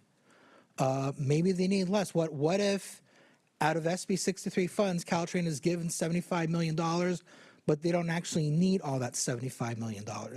I appreciate the CEO's comments earlier, giving context as to why the numbers are what they are, and I'm okay with them, especially in context of Mayor Mahan's statements earlier about how San Francisco is looking at this. But if $75 million is more than Caltrain actually needs, I think that should be noted for the public and for the board so that we can make our determination. Finally, the last comment that I'll make, just because I don't want to take up too much more time, is to just advise staff that if we join SB 63, or even if we end up with another push to try to find revenues somewhere else, not every part of the county receives the same benefit from VTA transit services. Certainly in the North Counties, where I'm from, Palo Alto and Mountain View seriously rely on Caltrain and VTA. Los Altos and Los Altos Hills, which I also represent, not so much. And I get a lot of pushback of, why the bleepity bleep am I going to be spending more on sales taxes to put money into a service that's not benefiting me? And I know what a lot of the answers are, and I give those answers when people ask me those questions.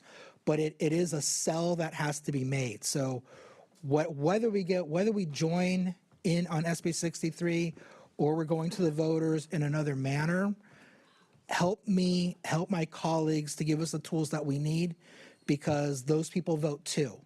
And I don't want my constituents to say, oh, VTA doesn't serve us anyway, so why would I want to support this? Obviously, there are much bigger issues that are at stake, but framing that, and I think, again, Mayor Mahan pointed to that in his comments as well, it's going to be critical in having this be a success. So, thank you. Can I just have, Aaron, can you explain a little bit about some of the discussion that's going on right now about the legislation regarding if the deficits, there is some discussion around if the dollars are greater in some language that is being considered around amendments to the bill? I would say those are ongoing. That is definitely feedback that we are hearing, and there are efforts to kind of be creative about what one could do with, a situation where they don't, as you put it, they may not need a shortfall relief out of the funding anymore, and maybe that could be reframed as, for example, like state of good repair funding for an agency. We're aware of this as well, so I appreciate the question. So we'll keep you updated, particularly coming back to the board on anything that comes out of the bill, if there's any changes to the bill or any discussion, because we are discussing that too. There also is a breakdown of the transit transformation, how the funding will be used, and we have had some comments on that as well about what that proposal is and if there's any changes. So we'll bring that as well and get that out. And we'll try to get all that out before the meeting so that you're able to look at that as well. Thank you. Sure. Thank you so much. And just briefly to Director Abacoa. Oh, thank you, Chair. I was hoping I could share about the $75 million cap. That was actually something that our ad hoc talked about, and I actually asked to be included in the agreement because the challenge is if right, VTA, all the agencies have to pay in, and if that number increases, then we could be put in a situation where VTA would have to determine, what if we have to make cuts to keep Caltrain whole. And at this time, as Carolyn mentioned, Caltrain is going to be made whole with the $75 million based on projections that they've produced. I will say, and when I brought this up right off the bat, Caltrain staff pushed back. They were saying that I think up to 10 years it's 75 million, but if we go to 14, it could be more. And frankly, at that point, my response, I think we all felt that Caltrain also has to learn to live within its means, and they have not made cuts, and we all have had to, so they're going to have to figure it out. They have a long-range plan, and we've just been presented with it. We're looking at actually revising it. They've had these huge projections of 16 trains an hour at some point in time, and that means more infrastructure, so more costs. But to being more realistic, and I know Member Byrd has been very, very clear about how things are changing after COVID. Our population growth numbers are different, so we're examining that and looking at a more moderate growth rate, and that'll also change in the projections for future costs. So there's a lot more work to be done, but I just, and it was Greg's great suggestion that we just say, this is a cap, and Caltrain, you're going to have to figure out how to work within those means, and I think that is a really good way to go. Thank you. Director Turner. Thank you. I think to some points here that have been made with regard to, I think even Member Kamei had said that, we're ending up in a situation where we're paying more and getting less. And I feel that in South County. And we are finding ourselves, and again, the conversation around Caltrains that are heading south, and will that continue? Are we going to cut some service? Are we going to eliminate it altogether? The more of that conversation that occurs causes me to have concerns about a transportation desert in South County. We can say we can throw some more buses at it, but I don't think that's sufficient. And so I get it, there's a great cost to those trains, but we also have members of our community that are paying taxes for transportation usage by the rest of the county. And if we're going to say we're going to eliminate certain transportation in South County, then we should eliminate certain taxes that South County residents pay. And so that just, from my perspective, is why I'm a little bit more adamant about protecting service in South County. So just getting that out there. Greg, at one point, if I heard you right, you said that, again, we need to generate revenue separate of this new measure. Did I understand that right? Yeah, I think that's going to be a directive that we've got, with or without the measure. And again, we've talked about it in other settings where we want to utilize I'll call it our current portfolio, and identify ways in which we can generate revenue so we're not so reliant on sales tax. Again, it's not going to replace it, but it provides additive revenues to help us ensure that operations are taken care of. So whether that's express lanes, TOD, or even looking at other opportunities that exist potentially to just generate other revenues so we're not so reliant on sales tax. Got it, okay. And we can get into details on that. It's not anything we have to get into today, but just understanding that. Okay, thank you. Again, as we talk about Caltrain, I know that there's conversation for the future. Again, everyone's getting electrified except South County, and I get it's Union Pacific track, so it's harder to deal with. But I know that there's some conversation around battery-operated engines, and so there may in fact be some additional costs with that, even if at some point in the future it can be electrified. With that in consideration, would funds from SB 63 help to offset those costs that Caltrain might incur for a battery-operated units? Yeah, right now, I think Caltrain is using state grants to help support sort of a pilot on there. But then long-term, I think we would be working, potentially we would help source that as well. Okay. And with Caltrain. So that would be something that we would be looking at. Okay, very good, thank you. And some of the money through cap and trade might also help support any kind of electrification or work in that area as well. Got it, okay.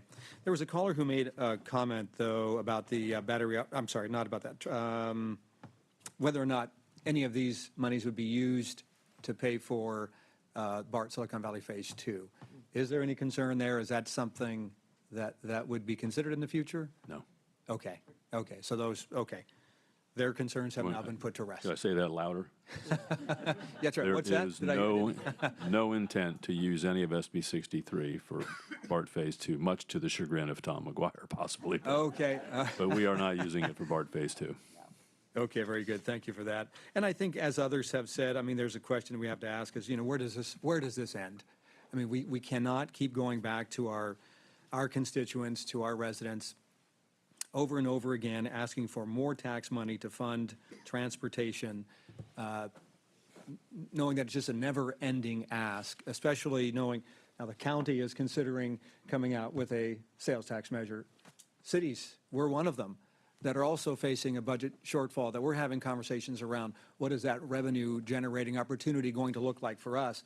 And the more, and we all know it, the more and more tax measures that we all see on the ballot, voters get weary of it, and it ends up being no across the board. Or transportation gets selected, and a local community like ours now has to figure out, how do we cut? We can't even hire more police officers, and what do we do? So those are some things I think we have to be careful of. I get it. We're probably going to see 6 or 8 measures on the ballot regarding tax revenue. So we're struggling on that as well. So just throwing that out for consideration. I think that does it for me. Thank you. Appreciate it.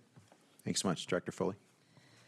Thank you. Thank you for the presentation, and Director Abekoga, thank you so much for your background and your advocacy at the Caltrain level.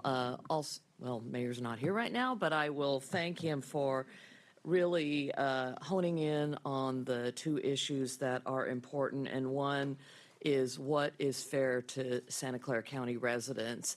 I, too, am concerned about the overpaying, and so the consideration of what do we get if we're overpaying in the long term, how can we benefit, or what consideration can we get for overpaying?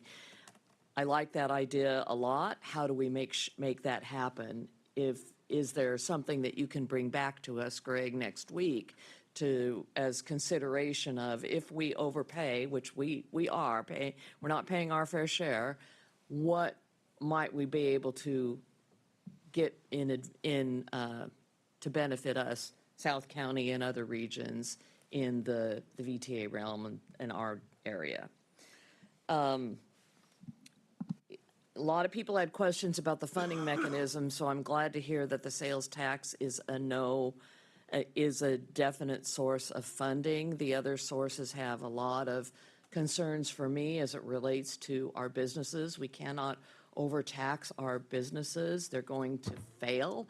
When our businesses fail, our employees don't benefit anymore, and we have a huge level of unemployment. So we have to be really careful about anything that increases taxes to our businesses who are already struggling, who are small businesses that would be hurt the most. So I'm really glad to hear that the sales tax is not on that is the method of this taxation, this funding source.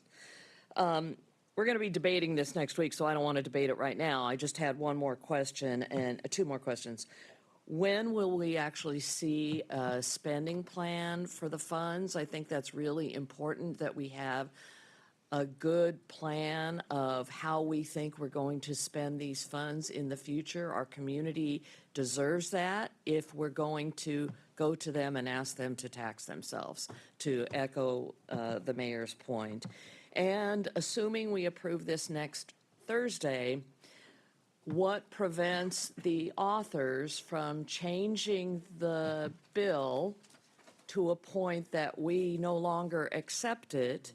Will it come back to us? Will we remove our authorization or our approval at that point?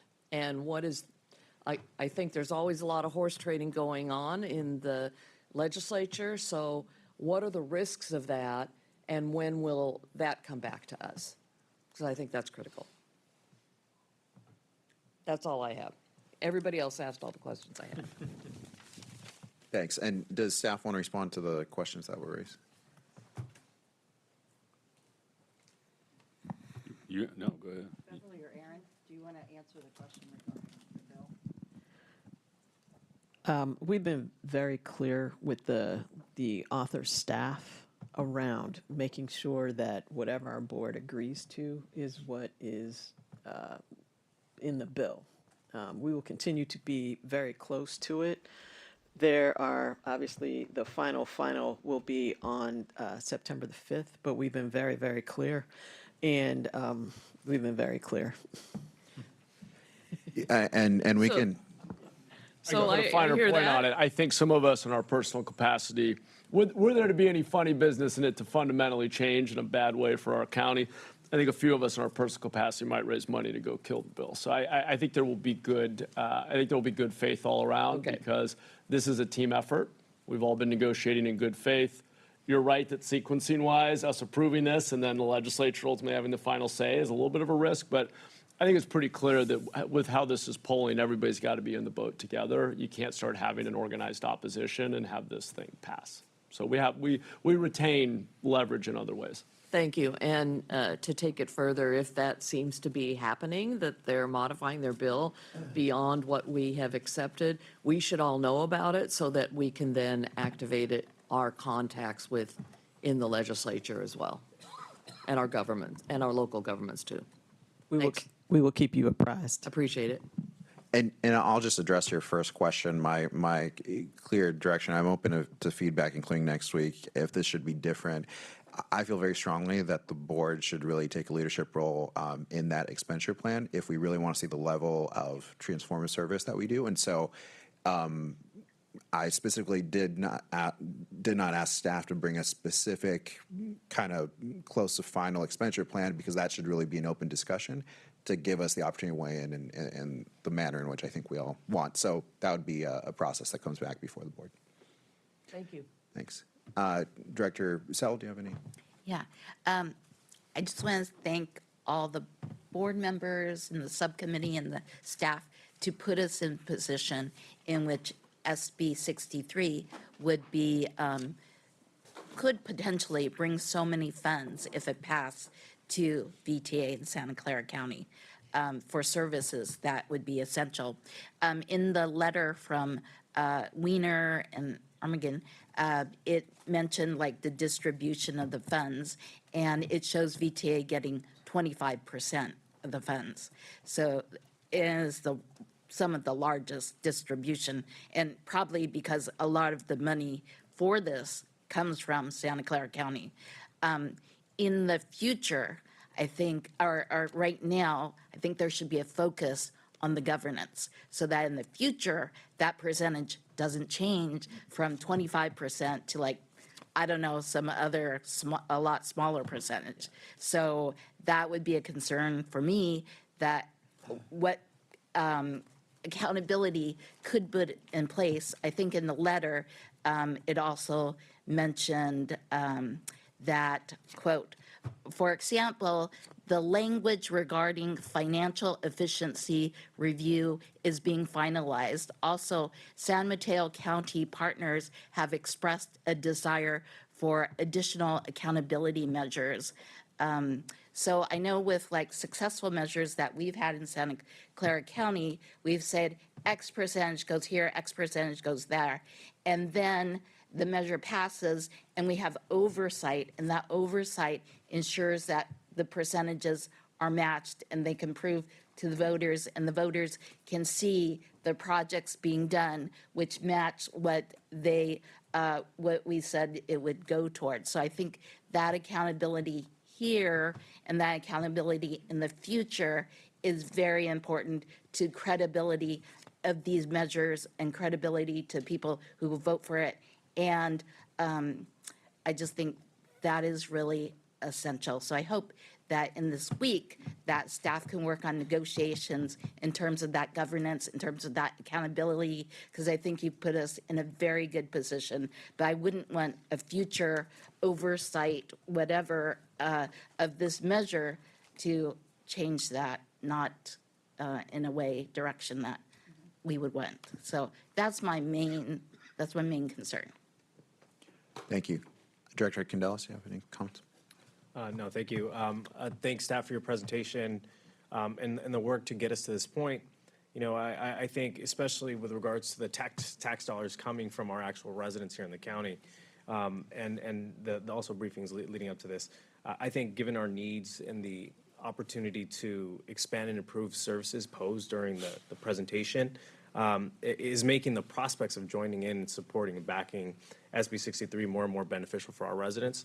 You know, I too am interested in ensuring that VTA's priorities for potential revenue usage is going to be truly transforming our system here in the Valley. So Greg, your comments during the presentation to how we look at our operations to get us back in balance and right the ship, you didn't say that, but you know, I did, is something that I think is critical. And I do think this is an opportunity, and especially because systemic changes that lead to efficiencies in our systems, in our system will lead to more riders and thus make our system better. I'm glad Director Foley asked to the point of how we are being made whole to the Vice Chair's comments with regards to our Caltrain contributions and getting some more information, the how for next week. I mean, some ideas were being tossed around with cap and trade, and I'm sure there's others, but I'd love to see especially something that talks to that. And the likelihood of that being memorialized in some way or short. I mean, I get it, it's politics, but at the end of the day, the more that we can do will be helpful for us. And I'll end with, you know, from SB 1031 to where we are now is a whole world of difference, and I just want to commend the work of staff and my colleagues who have been working really, really hard with our legislative delegation to get us to this point. So thank you. Thanks much. Director Jane. Yeah, I want to thank staff and the board members that put all this time to get us here. The need for this is clear. We're looking at $100 to $140 million of deficits, and we want to build out the visionary network. So we have to do something. That's clear. I think the lift is too high for the county to do something on its own. I think participating in this and crafting it in a way that benefits us equally is important. I want to follow up with what Vice Chair Mahan talked about, which was fare box recovery. I believe our fare box recovery is below 10% at this point. I just want to, you know, talk about, we're trying to make our operations more efficient. What is the cost of collecting the money for fare box recovery? I think that, you know, if we eliminated fares on our buses, we would actually reduce the delays in transit because we wouldn't have the times to collect, the time spent to collect the fares, and then we would also reduce the boarding times. So we could actually offer better service, faster service by thinking about reducing fares on buses altogether. So I want to just sort of raise that question. Thank you. Thank you. Ex officio Burt. Thank you. So I support many of the comments been made, in particular by the chair, the vice chair, and Member Abe Koga. I wanted to just add several other thoughts and considerations. So one, when we look at the high level of what are our choices, we not only have the opportunity through this to restore bus service and through this transit transformation, which really is important to many areas of the county that have felt that they have inadequate service for the last couple of decades. But we had projected that in the absence of a new revenue stream, we would be able to address our projected deficits through cuts that would not cut service. They're so large that I'm not sanguine that would be the case. I think we do risk actual cuts to service without this program and restoration of service with this tax. So That's very important. As far as how the return to source elements have worked out, the 5% for transit transformation that has been basically cut in half, it was really the MTC board as a whole that pushed back and had near unanimity on wanting to do that. And we did that against actually a lot of transit advocates who said, this is too little for a number of actually important programs. The signal priority, accessibility programs like the Clipper Start, the wayfinding, which isn't just a few signs, it is a comprehensive wayfinding system to attempt to integrate all the transit systems in the Bay Area from a user perspective. And then the regional fairs like the Bay Pass and things. So those are important programs, and I think that the 5% is not inflated. And it is something that, in a way, we do get return to source on. Whether it's to every dollar on that, that's a difficult calculation. But in essence, we're getting our share back. And then 0.25% for the administration. If we had our own measure, we would have administrative costs as well. So that's not, just an add-on for MTC. And then there was I think a question raised about how that, maybe Greg mentioned it, how the gap between when we all start seeing these funds and projected deficits at Caltrain and the other agencies, and the state has come forward with this legislation to have a loan program to help bridge that gap. So hopefully that will address that. And then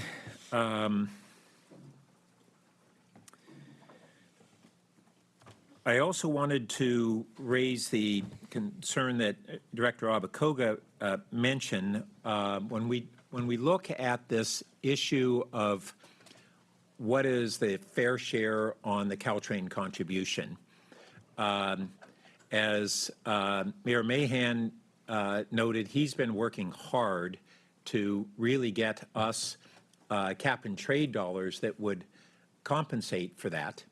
But there's also another point of view that we need to recognize, which is under the agreements, we have the full obligation for the Gilroy trains, and we haven't seen how many dollars that would be if we were to bear that obligation. And so there have been a number of different points of view in this negotiation with San Mateo County. San Mateo County says it should be the boardings, which had kind of been the traditional way in which obligations of the partners were calculated. We had argued, well, it should be Measure RR taken into account because we're paying more in sales tax now than our boardings. And that's an at least equally valid point of view. And then they also had this issue on the South County service. So in the net, there is no precise way to come up with the right number. There are different points of view. I think we're especially if we get additional cap and trade dollars, then even that contribution is one where we may end up, in essence, with a full return to source. And on this entire measure and all the participants throughout the Bay Area, absent this measure, we could see a death spiral in transit in the region. Economic impacts that don't just stop at bordering counties, they affect all of us. Our workforce that uses transit to come to Santa Clara County and to leave Santa Clara County for work. It's not just our resident using transit. This would all be at real risk. And everybody had to compromise some to come to this agreement. There is not one of the parties, I think, that says, I got 100% of what I was looking for, what I thought, not just looking for, what I thought was fair and each has a slightly different perspective on fairness. And in the end, there was a little bit of compromise necessary, not the sort of compromise we were looking at last year and rejected. So I think we've come to a pretty good point on these elements. I did want to note, Member Abe Koga mentioned that the county is looking at the necessity of a sales tax measure. My understanding is that would be on the special election in 2025, and so not on the same election as this would be. It's not insignificant, but at least that staggering is beneficial. I did want to ask, we got an assurance that none of these dollars would go to the BSV2. How do we lock that down and make sure that that's binding? Yeah, I think it would be, we would have to formalize that with whatever action was taken through the expenditure plan to the, if it ultimately is approved by the board, then that would be the mechanism in which we would have that. And if we had to specify very clearly with a note in there that none of it would go to it, then we would specify that accordingly. Okay, great. And I do want to say, I just thought the presentation was really clear and complete and really beneficial, and I want to express appreciation to break this up between this workshop and then the board actions so that the board members really had an opportunity to dive into every question they have, and thanks, and I think it's the right thing to do. Thanks. Thank you. We'll try to wrap up. We want to give everyone a chance to fully ask their comments and questions. Alternate Member Montano, do you have comments or questions? Yeah, sure. Thank you, Chair. I also want to thank the staff for doing your due diligence and doing for providing us the information that we asked for at our last meeting. And I also want to thank the legislators for working, trashing it out to try to make this thing, finding out what are the pros and the cons.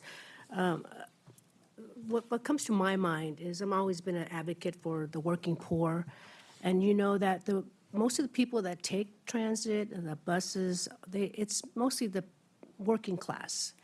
And these are our seniors that are retired.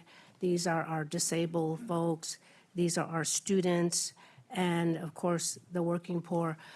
So when I look at this fairness, oh, and by the way, I do agree with our Mayor Matt Mahan on your comments.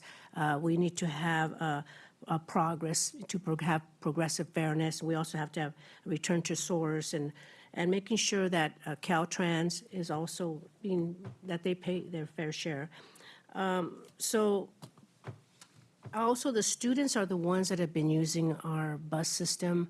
And you all know that I've been advocating for free fares for high school students. For me, I would like to see that in this, on page 14, we have the Santa Clara County needs, and I would like to see that included in this proposal, because a lot of our students, they depend on the bus transit system. If you have 2 or 3 students going in, taking the bus, it adds up, and that affects people, a lot of families that are working, and people that are not making that much money. So I would like to see that included in there to provide free fare passes for our high school students. I'm not talking about K through 6th, K through 8th. I'm talking about just high school students since they're more mature to take the buses. Also, a lot of folks that I've spoken to, they're very reluctant to pay another sales tax because they're saying, well, what has VTA done for me? What are they doing? What are they doing for folks? I mean, sure, we're providing buses, but when you look out there, you see the buses are half empty. Light rail, when you might see 1 or 2 people on there, what are we really doing to get people on there? And the reason why I'm asking for the high school student is because it does 3 things. It reduces our carbon footprint. Students don't have to take their cars on the high school campus. It conditions students for the next generation to use those buses, to use the bus system. And then also affordability. There's a lot of single parents that can't afford to pay for the single bus fare. Because when you add it up, it does add up if you have 2 or 3 students attending high school. So for me, those are my concerns. And again, I also agree with Pam Foley that we need to see a spending plan. That's really important. And just to be clear, there's a lot of competing sales tax that are going to be on the ballot. You have a lot of cities that are going to be putting some sales tax proposals. You'll have the county, and you have probably other special districts. So we need to look at that. And I think, and then the inflation. And so I think people are getting tired of being asked to pay taxes. I mean, I know it's for the greater good, but, when it comes down to their pocketbook, you have to really, really think how is it going to, we have to figure out how is it going to benefit the voters? How is it going to benefit them? I've even heard people say, well, why didn't the light rail have elevated all the way? Because a lot of the problems is that people don't take the light rail because it's too slow. I mean, you see people, the bike passing the light rail. So, maybe we need to start thinking about elevating all the light rail systems, I don't know, but we have to do something different. And I don't know if the voters are going to, if they see that we're doing some great things, some good proposals, I think they might vote for it. But at this point in time, I don't think they're very prone to vote for it. So I think we need to start coming up with, like Pam Foley said, a spending plan and come up with some initiatives to make this thing work. And thank you. Thank you. Director Arenas?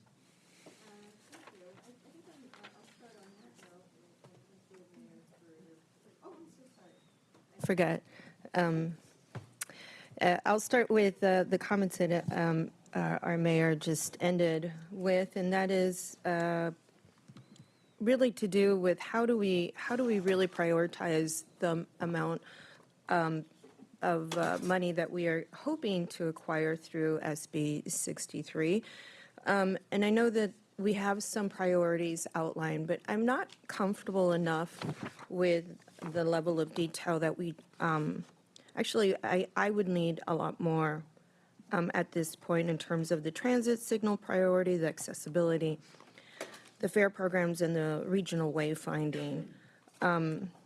I want to see that broken down in the expenditure plan, and I'm wondering if that's something that we'll be seeing next week.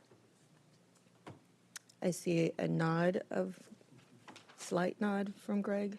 I'll say the question you just raised there was specific to what I think was the 5% transit transformation element within the expenditure plan. So I think we'll be able to provide a little bit more detailed information because that's really coming from MTC and their overall plans, and we'll be able to provide that.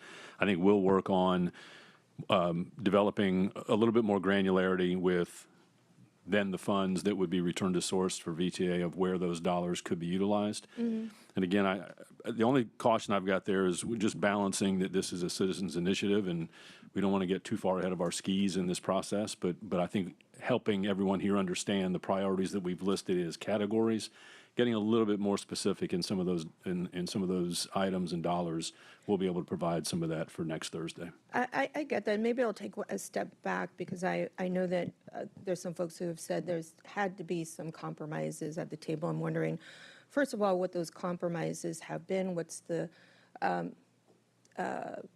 what have the others given up, or what have been their priorities in terms of us going from 11 to 5% in that respect, because I'd like to know what is on the table for those other folks.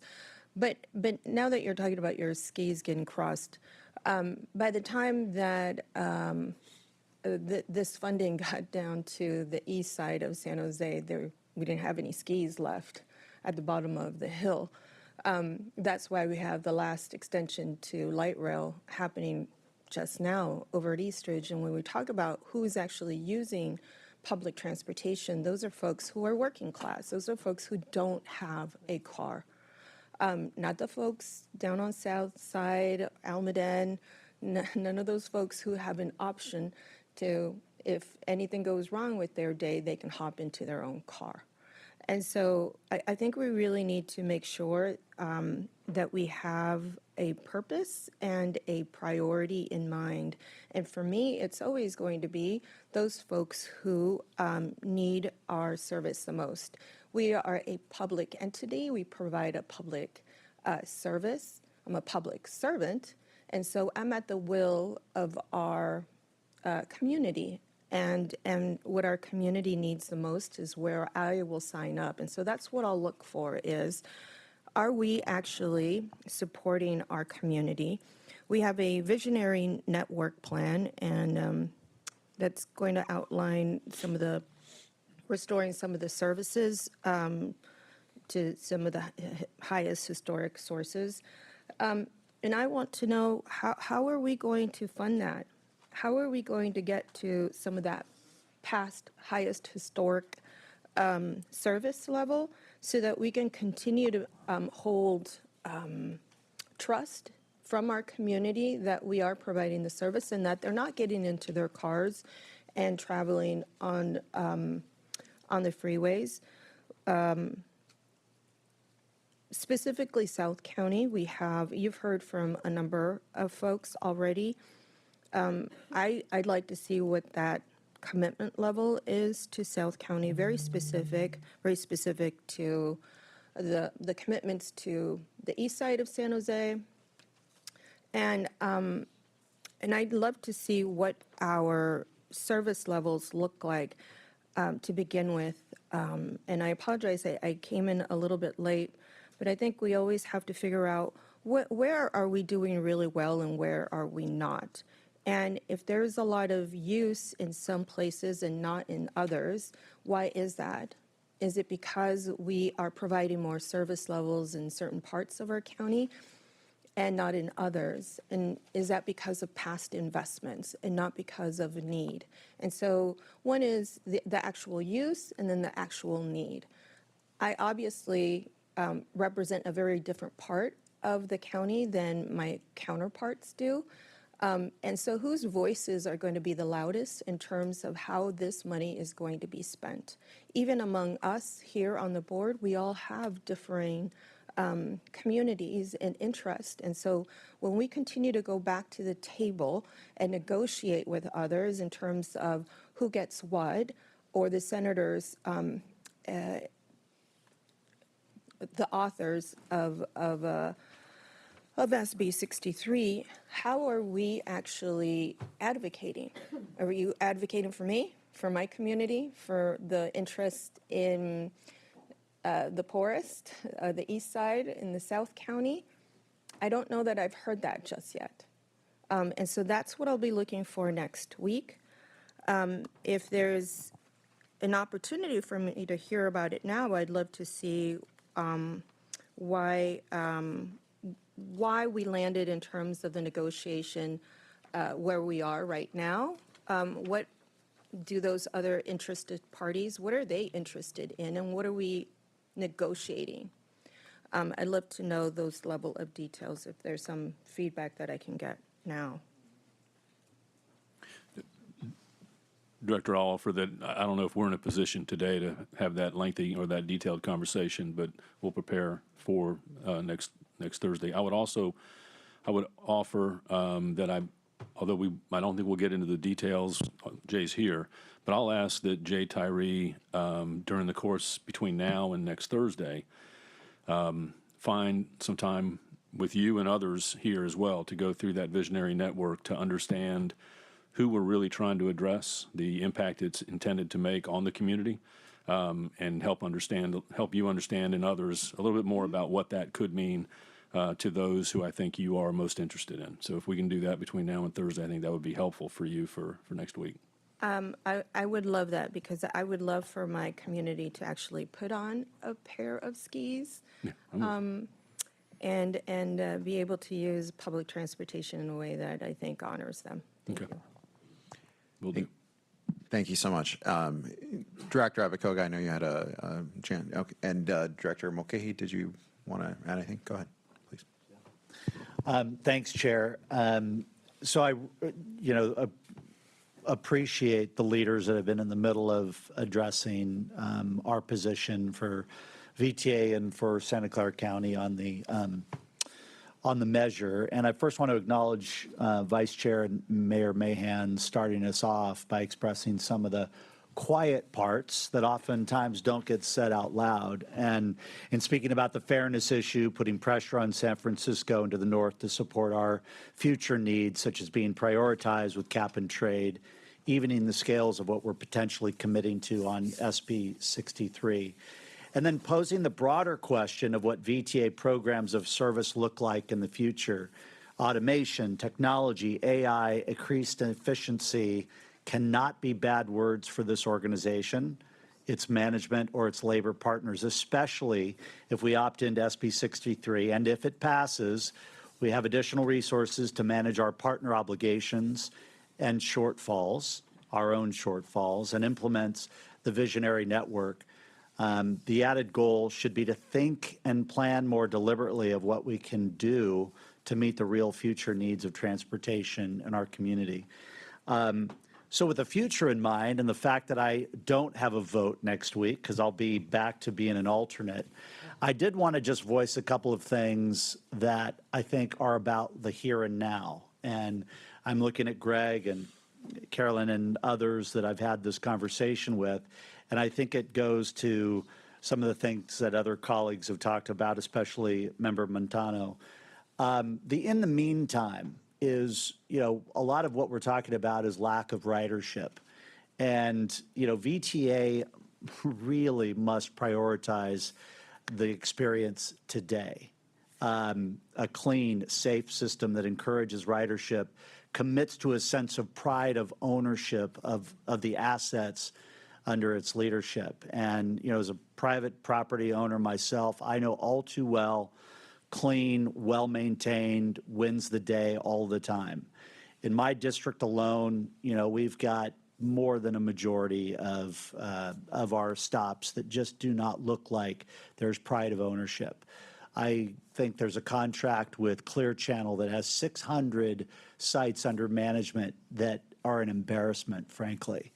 And so this idea where, what we need to do is to get back to being an attractive alternative, honor the people that must ride our system, for their work and their daily lives, but as a way to attract future riders. And, this is in the weeds for today, but it has to be top of mind moving forward for this organization to be successful, especially when, whether it's this ballot measure or future ballot measures, trying to rebuild trust with this community. It isn't just those riders, it's the community as a whole. And people that drive by them every day that don't necessarily ride the system, they know graffiti when they see it, they know lack of attention when they see it, and they're going to judge this organization around that. So I just want to make sure that whatever the go-forward plan is, that we're putting this issue top of mind moving forward. Thank you, Chair. Thank you so much. We're going to move on to our next topic, but I thank staff for all the work and really thank this board for the discussion, interest, feedback. I think we have plenty of information to help shape the information that we bring back in a week's time. So really appreciate everyone on this. Any last words to wrap us up? Sure. I'm going to put somebody on the spot real quick. We've had a lot of conversations about financial things and things that we're going to do and modifications and efforts we're going to put forward, and everyone's looked at me. Well, I just want to say, stop looking at me, by golly. I'll be a part of it, but there's someone behind me that I think some of you have met if you've not. So Tatiana Starostina, she is the new CFO. I think she's still behind me, isn't she? Okay, good. That would be horrible. Is she standing up? Good, okay. So Tatiana is our new CFO. So a lot of the discussions we've had that center on financial sustainability and efforts we're going to go forward, I will be relying on Tatiana and Jaden and the rest of the team to push those forward. So you will see Tatiana a lot more going forward, but I wanted her to at least be recognized to this group today. So thank you. Thank you. Sure. We'll bring up Tom McGuire for our next item.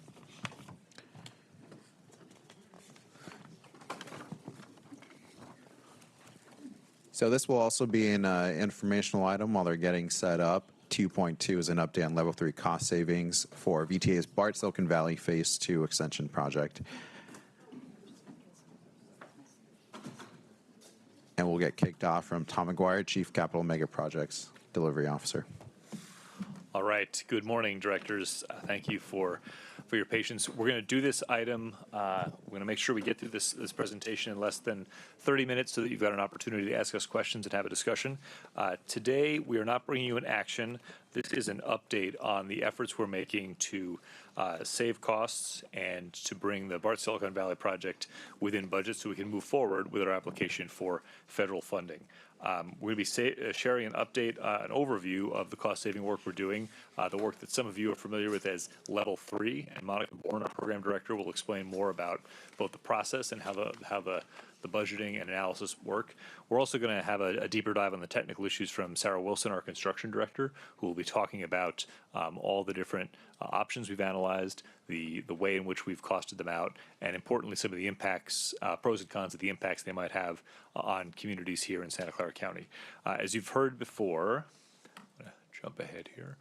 As you've heard before, we are looking to close a budget gap that dates back to the exciting news of our receipt of a federal commitment of $5.1 billion to the BART Silicon Valley project. Unfortunately, not as much as we had hoped, and as a result, we've been talking about a budget gap of at least $700 million since late summer of last year. However, we've also talked about the need to aim a little higher than that, and that reflects not just the need to match dollar for dollar the funding we did not get commitment for from the federal government, but also to account for the fact that there are potential, though by no means guaranteed, but potential cost escalations due to inflation and potential delays due to the off-ramp action that we've taken with respect to tunneling contractor QHA Trailer. We're working very hard to minimize those, but I think it's important to acknowledge them as a risk. And secondly, the risk of, I guess for lack of a better term, softening of the Measure A sales tax and the availability of those funds in years forward. And so prudently, we are aiming to find savings at a figure above $700 million. Again, not looking for action today on these, but trying to give you a deep dive on the pros and cons of what we found. And I think because we weren't sure how long the SB 63 discussion was going to go, you each do have at your place an 11 by 17 sheet that tries to distill this presentation down to a single page. You're going to hear a deep discussion of options to shrink the tunnel, options to do cut and cover stations, mine stations, stack stations. Most of those we're going to tell you do not generate the kind of cost savings needed to close the gap in this pie chart, but there are a couple of promising findings that we're going to apply to scenarios that we bring forward at the August 14th board BSV2 Oversight Committee meeting, particularly related to concurrent tunneling, and Monica will tell us more about those. The final thing to mention is that we have got some good news on the revenue side, and that is about a month ago we received word that the California Transit Commission voted to contribute an additional $100 million of discretionary funds to the program through the state Senate Bill 1, SB 1, Local Partnership and Solutions for Congested Corridors program. So we do have another $100 million in our pocket that can count dollar for dollar towards that funding gap. So that's the warm-up. I'm going to let Monica take over and give us an overview of the process and way we're approaching the cost controls. All right. Good morning, everyone. Okay. I'm sure you have seen this several times before, but as far as our process for cost savings, we have been diligently working on this, and just want to give a shout out to the rest of the team, some of whom are here, some of them are on vacation, some of them who are probably listening online, so definitely want to do them justice and say thank you for all of their efforts here, and hopefully you will get a better understanding of what we've been doing. So again, we have been focusing on various components of the program, trying to achieve filling in that funding gap. We've been doing level 1 and 2, coming back here, sharing those numbers, and basically wanted to say that with the level 1 and level 2, those basically encompass design optimizations, material reductions, construction sequencing improvement that total about $350 million in our base year, which is 2024. That does not fill our complete funding gap, so we kept on going, starting in March with our level 3. Level 3 are bigger ideas, trying to achieve bigger savings there, hence the reason why it's taking a little bit longer longer. And just know also with these level 3 ideas, we've been developing conceptual ideas so that we can work with them to develop ROM cost, rough order of magnitude cost, and also look at our schedule. So we are happy to come back today and present those findings, including rough order magnitude dollar amounts and also our ideas of what would happen with this schedule. And again, all of this will be compared with our baseline, which is the larger bore tunnel, 53-foot outer diameter. Okay, so as far as process, and I just kind of ran through that a little bit already, but again, starting on the left-hand side, we developed what I called the Tiger Team last year in August. The members comprised our PMT, GEC, CMS, BART, all of our SMEs came together trying to identify what are the areas that we think we can use to achieve a cost savings on the construction side and the schedule side. So we've been meeting, again, basically once a week to come up with these ideas.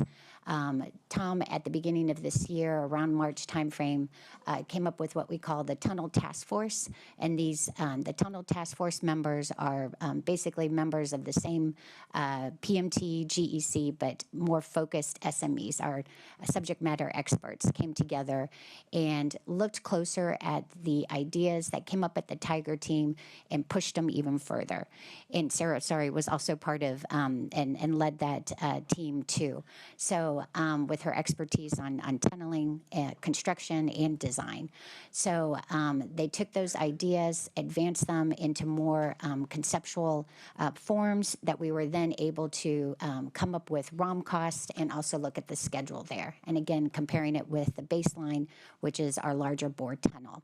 Along the way, we also had meetings, engagement with our stakeholders to make sure they understood what it is that we were looking at and give them an opportunity to provide comments and feedback along the way. Ultimately, what we're trying to do is take those ideas, those cost savings, or in some cases, the cost increase in cost and schedule, come up with a scenario or coming up with as many scenarios as we can, and in this case, 2, present those to our FTA peer review that we're going to be doing later on this month to get feedback, validity from them, some ideas of maybe where we can achieve more cost savings, and then come back with a recommendation of which of those scenarios would go forward. And so again, just want to emphasize that up to date, we've only been able to develop conceptual ideas, ROM cost on this, and look at our schedule. The scenarios that we're going to be coming back with, we're going to put it into a model, and that model then takes into consideration all of the cost and the schedule and escalates it to the year of expenditure. So we'll have a better idea of how much of a savings we're able to achieve or what the closer and validity on how much the cost will be and also schedule too. And So I apologize. I know we have a number of slides on the stakeholder engagement. I would Yes. suggest that we focus more on the new information that's going to be in this slide as opposed to the process, which Yeah. I think we'll have some context for. Just go right to number 10. Okay, all right, so number 10.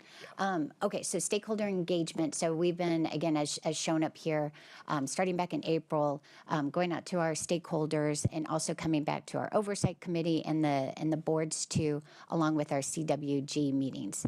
The next one that we're going to be holding is August 12th, our interim CWG meeting, to come back with the 2 scenarios that we plan on presenting at the August 14th Oversight Committee. So again, the idea with presenting to our stakeholders was to get feedback and make adjustments in how we're developing our concepts and how we're looking at our schedule. And Tom, did you want to add something to that? Yeah, just go to that. Okay. All right. Okay. So the level 3 ideas that we've been focusing on, what we're listing here, the first 3 are the ones that achieved, unfortunately, a higher cost. They are the smaller tunnel bore, 40-foot outer diameter with the side-by-side tracks and our cut and cover stations. And Sarah will go into more detail of these. The next one is the mine construction at our downtown San Jose, and then our fully stacked tracks and platforms and a slightly larger bore, single bore 48-foot. The idea that's still being evaluated is what we call the hybrid. Basically, it's concurrent tunneling. We start tunneling from the west, and we also go from the east. From the east end, it is a smaller tunnel. And again, we've been able to develop concepts that Sarah will walk through. And again, we will take the idea, the hybrid tunneling, and advance it further in our modeling exercise. And I'm going to pass this over to Sarah. There you go. So we said I would walk through, but I'm probably going to run through because we all have things to do for the rest of the day. So cut and cover station construction is the first item that we're going to discuss. In order to save cost, we were thinking that a smaller diameter tunnel would excavate less material and save some money. As you can see, the 22-foot wide center platform doesn't allow for trains to exist next to it in that smaller diameter tunnel, and so we had to look at other methods for creating station space for passengers to access the system. That's why we went into the cut and cover method for one of the options that we looked at. This slide shows on the left side just the large diameter bore going through housing the station and connecting with a head house. On the right, what you see is the excavation that would be required to create the station space with the smaller diameter single bore. So it's just significantly more surface excavation. There's one passenger item, which is that some of the facilities would need to be moved to the concourse level, which is not BART's preference. The layout of the cut and cover excavation impacts the intersection of First Street, but is able to not impact Second Street or North Main Street. This is the footprint of the excavation that would be occurring. Overlaying here is the red, which shows the original studied twin bore layout, which affects 4 intersections, and the blue, which outlines the proposed or studied cut and cover structure, which would just impact that First Street structure and would require special measures to preserve the service on First Street. Here we have a section indicating the slight difference in passenger experience at the downtown San Jose station. It would be a slightly more shallow trip down to platform level. The difference, though, is that passengers would need to select which escalator to travel down in order to get to the correct platform, because it wouldn't be in the center. Okay, this graphic shows that just a bit better with the red arrows. Passengers have to select the correct side, similar to what's currently the case in downtown Oakland.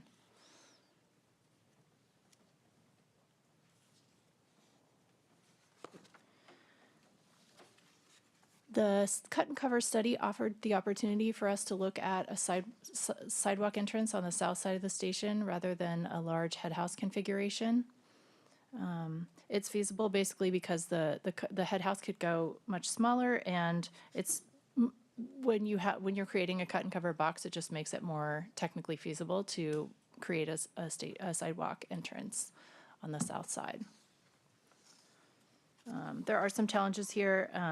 We would be encroaching into the VTA bus lane, and the Bank of America building has a sub-sidewalk basement, so we would need to do some special analysis there to see how this entrance could coexist with that structure, or if modifications would need to be made.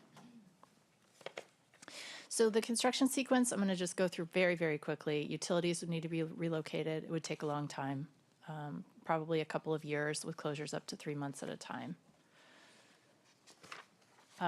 This slide shows the next stage in the excavation, and the photo there is a photo from our West Portal site right now. It's a rebar cage going into the launch structure, and so it would be quite similar. The cut and cover construction would be quite similar, where panels would be excavated and reinforcing would be lowered in.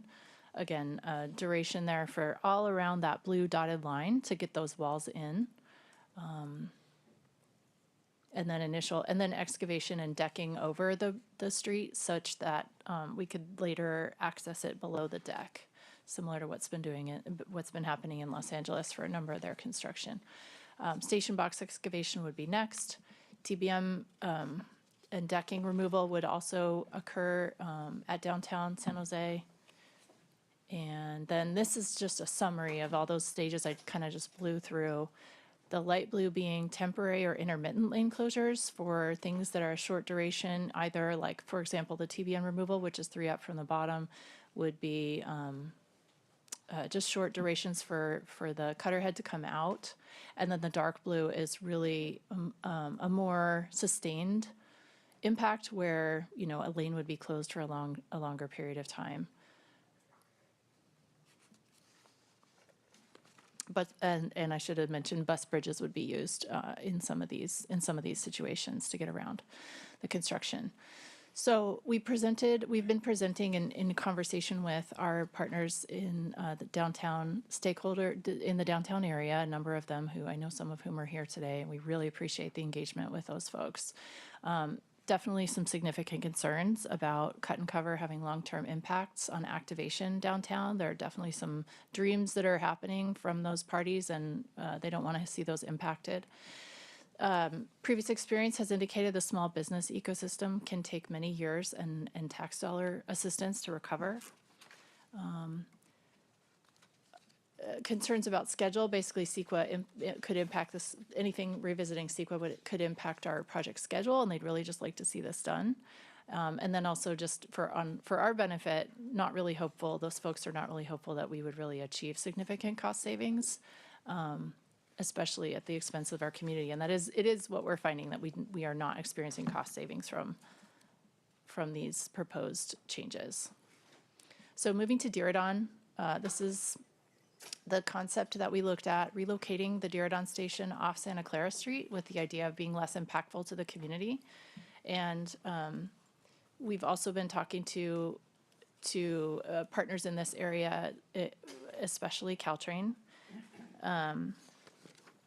We looked at this location and we refined it with a number of considerations in mind, avoiding overlap with the existing Caltrain and UPRR tracks, avoiding overlap with Santa Clara Street itself, minimizing impacts to other developers in the area with plans, including Caltrain, and then ability to accommodate recommendations from the Diridon Task Force. I'll run through the configuration really quickly and then talk a little bit about the feedback that we got there. So there is a bit smaller distance. We were able to make the smaller single bore a bit more shallow for this station than we were for the downtown station. And that's primarily due to a number of critical infrastructure items near downtown that we don't want impacted by the tunnel. So less passenger travel distance down to the station, but the same situation where you need to select the correct platform to go down and take the train the correct direction.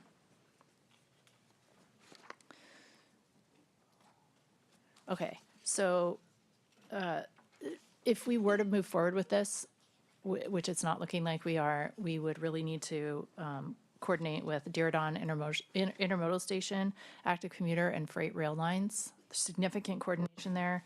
There'd be utility relocations needed that we weren't previously considering doing, new access constraints during construction, and additional coordination with adjacent developers such as Google, who have also been great partners in conversation so far with us.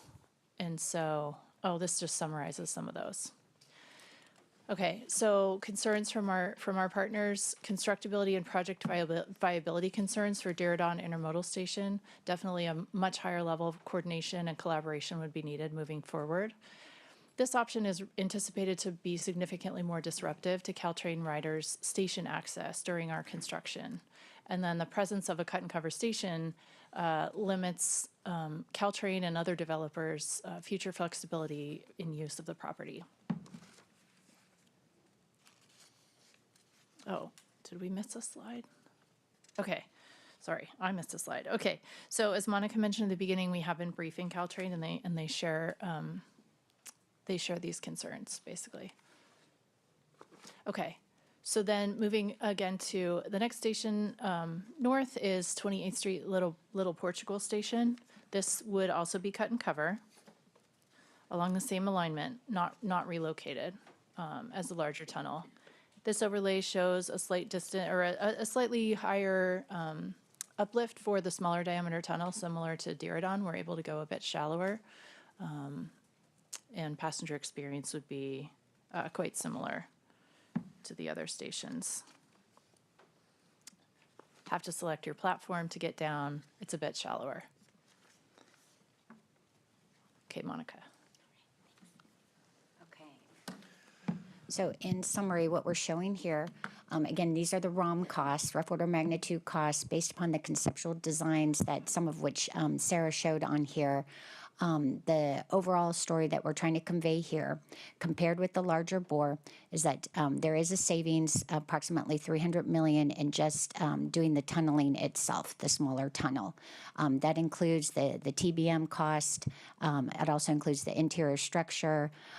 It also includes in it other various components, but just wrapping it all up into $300 million savings, which is great. Unfortunately, that is also necessary to have cut and cover stations like Sarah walked through for each of the underground stations. 28th downtown, slightly more expensive than the other ones because it is deeper, including utility relocations highlighted there. Diridon Station, similar to 28th Street. So we also looked at, and these again are comparison with the large bore base year 2024 dollars. We also looked at the Schedule 2. We noticed that, of course, there's going to be longer time needed to acquire the new TBM, get the design done, fabrication, all of that. Once we started tunneling, duration would be shorter, but additional time for the cut and cover station and overall net increase to the schedule. So long story short, this one would be more of a cost than it would be a cost savings. And I'll pass back to Sarah. Actually, Chair, did you want to take a break to have any questions here, or do you want us to keep going through the other materials? I think at this point we should probably just keep going. Okay. Try to. We'll go even faster through this section. Yes, okay. So mine construction was looked at previously. Challenges with sequential excavation or mining is the ground conditions, local ground and groundwater conditions. And it was previously determined that the risk would be greater than cut and cover. Here's some photos. What it shows, hopefully, is like it's sequential. Excavation is sequential. So you can see on the right-hand picture, there's the right and left sides go first, and then the middle goes next. So if the ground is not stable enough to excavate all at once, you can do it in sequence. We evaluated two options for mine construction. The first one uses cutoff wells around the blue perimeter as well as dewatering wells, and then a crosscut in the light blue outline proceeds below the surface of the ground, and so it doesn't impact the surface. The second option does a crosscut. That's an open cut crosscut, and so it does impact the surface. And then pipe arch supports are installed above and actually all the way around this tunnel from that crosscut in both directions, and then mining can continue. Both of these options are quite similar as far as depth from the street to the large diameter single bore. There are three colors on this one: your temporary and intermittent lane closures in light blue, longer closures in dark blue, and then just long windows in yellow where limited closures might be needed, such as deliveries or something like that, but we're not like actually opening up the street. The mine station risks, basically, it's just, SEM is really, really nice in soft rock. It's doable in soft ground, such as what we have, but it's really just not the best solution for the ground that we have, because a lot of pretreatment is required. There's instability risk. It requires specialty contractors, and it might be harder for us to get competitive bids. Monica, do you want to talk about the cost? Yes. So trying to address the risks that Sarah just talked about, we have the cost in a range here. So for the two options that Sarah just ran through, 250 to 400 million for the first option and 300 to 400 million in the other option. Again, this is comparison with the large bore, significant risk allowance that we're including here. As far as schedule, definitely added duration to our baseline schedule here. Yeah, so we applied the things that we've learned about the project and the cost savings that we've been looking at to these options in hopes that it would revive them, but at the end of the day, it did not. Okay, the stack configuration, which has also been looked at before, also applied level 3 cost savings here, reviewed the station configuration, and talked a bit with Bart about what would be needed. The diameter is in between the other two. It's about 48 feet outside versus 53 or 40. It's between 63 and 82 feet deep, and it's fully stacked. This configuration is fully stacked the entire way. So it doesn't, it's not like the RFP configuration for BSV2 for the PDB contract, which was stacked through the stations and then side by side in between.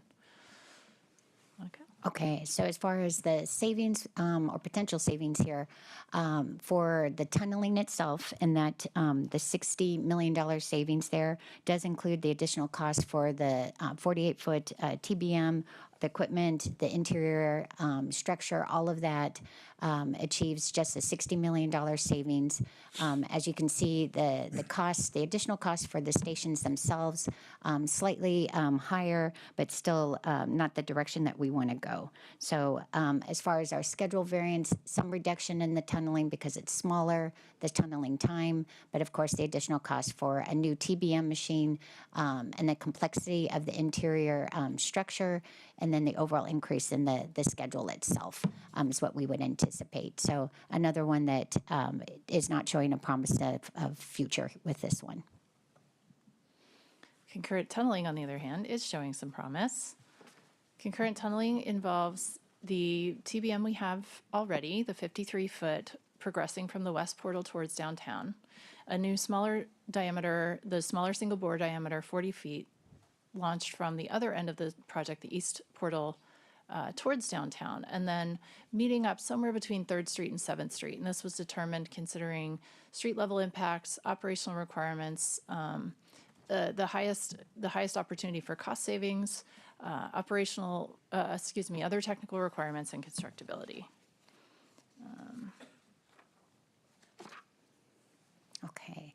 And then just in summary, what we're finding for cost and schedule comparison here, starting off with the tunneling itself, again, from the east portal side being a larger tunnel, a smaller tunnel from the east side, we anticipate a savings about of $150 million. That cost does include the new TBM, the east portal, that's on a separate line. Okay. For the first one, it's just the tunneling itself because it's smaller. We anticipate it going faster and less muck that's being removed from it. So $150 million savings. It's also balanced with, of course, the schedule savings because it is smaller and able to achieve more in a less amount of time. We reflect this right now as a TBD. As I mentioned, we're taking those options that we appear to have potential for more savings. We're going to put it into our model and are able to come back and justify and also put into dollars what kind of savings that would translate into money. All right, as far as costs. The next item with the east portal and the new TBM, that one we're showing the plus $350 million increase in cost there. As Sarah talked about, the meetup location where the west, the larger bore and the smaller bore would meet up, $50 million increase there. 28th Street cut and cover station, $220 million increase there because of the cut and cover situation, and then NA for the two other underground stations because those would remain within the larger bore. Schedule variance, again, we're able to achieve, or there's additional time for the acquisition of the TBM fabrication and all of that, but we anticipate a schedule savings because we are able to go faster with a smaller bore. I think the key thing is that TBD is probably the most important figure for the work we're leading into going to the August 14th BSV Oversight Committee. We'll come back with an actual value for that TBD, and that will tell us whether on net concurrent tunneling is a saving and how much of its saving is over the 53-foot bore. I'm going to jump here to the next steps so we have time for questions here. As Monica said, you've been looking at an a la carte menu of a wide range of ways to save costs through level 1, level 2, level 3. having gotten this far, what we're going to bring to you on August 14th is not just an a la carte menu, but actual scenarios with a schedule dimension built into it, with the cost escalated to the year of expenditure, so that we can talk about what a couple of real scenarios would be for moving forward. We'll be sharing that with stakeholders, including the community working groups, before the 814 BSV committee. And very importantly, we will be meeting on August 20th with a group of our peers who have delivered major projects in other jurisdictions, sponsored by VTA. So folks who have built big subways in New York, Seattle, and Los Angeles will give us feedback on the viability of those scenarios, so that you can have an additional independent, you can have the confidence of an additional independent set of eyes on that. And here's what that looks like schedule-wise. Our hope here is that in addition to the August 14th BSV Oversight Committee, we'll be able to come back in the fall with a peer-reviewed, one or more peer-reviewed scenarios that do meet our cost savings, close the budget gap, and give us the basis to move forward into the FFGA application process. Thank you, and we'll look forward to your questions. Thanks so much. And let me just start off by saying that we're happy to work to continue this to the August 14th BSV2 committee meeting because it is an important discussion. I do want to go to public comment real quick. And we have a few cards from Harry Neal, Cash, and Gumby who are here today.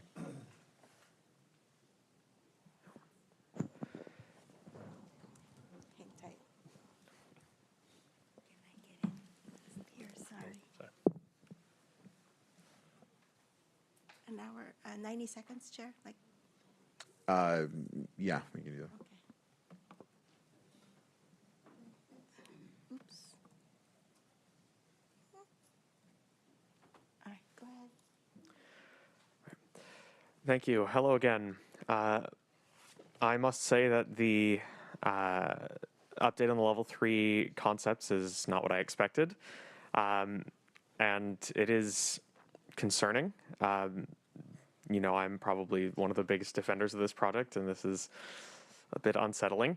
I would say that with the smaller bore concept, I was hoping that the stations could potentially be even shallower than the presented concepts. That could potentially reduce the cost of cut and cover construction outside of downtown as well.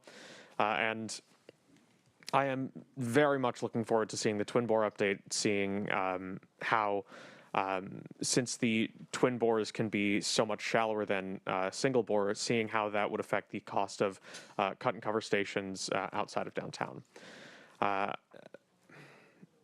This is, I do really hope that the cost saving work can be further pursued. This is such a crucial project, and it cannot be, we can't let it die. This project has to happen. So please keep up the work, and I hope we'll have better news later in the month. Thank you.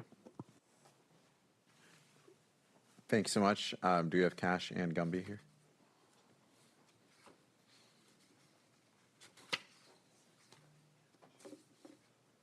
Good morning, Chair Lopez, Mayor Mahan, members of the board. I'm Cash Bourne, owner of Haberdasher, Cash Only in Bitterbuck, craft cocktail destinations in downtown San Jose, and board member of the Downtown Association on my second and final term. I'm out of here.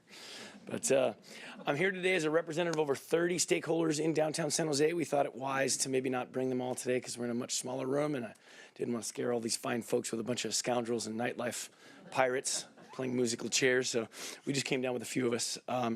We've learned, you know, through the scuttlebutt and our friends at Downtown Association that this cut and cover idea, now seeing the numbers, doesn't seem to be as attractive as an option. And we're hoping that what we heard, that you guys weren't going to be recommending that or maybe going away from it, abandoning that idea. We're obviously in big support of that. On behalf of all those stakeholders, we really wanted to thank you for acting on our behalf and listening to our concerns in a real way. We definitely feel heard, and we thank you for that. We know moving forward, keeping downtown, you know, moving in a vibrant, safe direction, you know, so all of our residents can enjoy that option.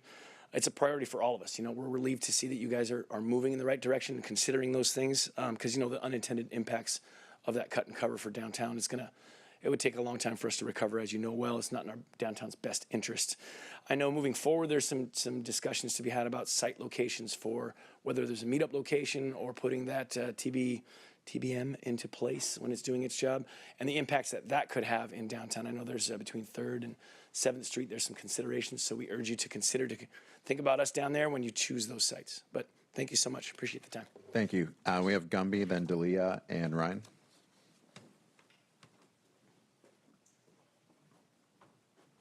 Thank you very much to this board. Good morning. Gumby from the Downtown Association. I don't know if I can top Cash's presentation, but I'm going to go ahead and try, or at least match that. So again, I want to thank you very much for the considerations of the downtown and I want to thank very much Tom McGuire and your team to come to what we felt was the inevitable conclusion that cut and cover wasn't going to be the best solution for the downtown and for a cost and savings perspective on this. I appreciate the no stone unturned.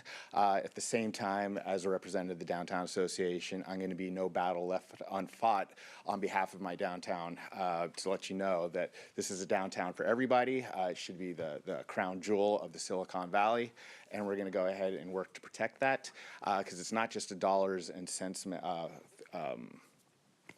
tripping over my words. It's not just the dollars and cents, but you can see the people and the passion that come along with this. After all, these are people movers, and this is what it's about. Thank you very much. Thank you. Dalia, and then Ryan. Do we still have those folks? Good morning, directors. Dalia Chazen. I'm the Chief of Planning at Caltrain, and I'm the executive sponsor for our partnership with VTA on this really important project. We appreciate staff's work and partnership with us in exploring the cut and cover option. I really want to thank Tom, Sarah, and Monica and their team for working with us, and wanted to say that we agree with the concerns that were raised in the presentation from the perspective of both Caltrain as a system and the Diridon Station project that we're all in close partnership on in working to advance together. We would expect construction of a cut and cover station to have significant more disruption to Caltrain ridership. And I'll note that the earlier item that was discussed at this meeting really is also about funding for Caltrain as an agency and for transit, and that really relies on ridership. And so really focusing on the impact on ridership as we look at construction is something I would also think about. The cut and cover would also limit Caltrain's future flexibility in our use of the property adjacent to the station. And for the Diridon Station project, the cut and cover option would create really quite significant constructability and project viability challenges that I note were clearly noted and would really take some time to work through. And for an option that was really just recently adopted by the Diridon Station Steering Committee. Thank you. Thank you. Ryan Keatworth.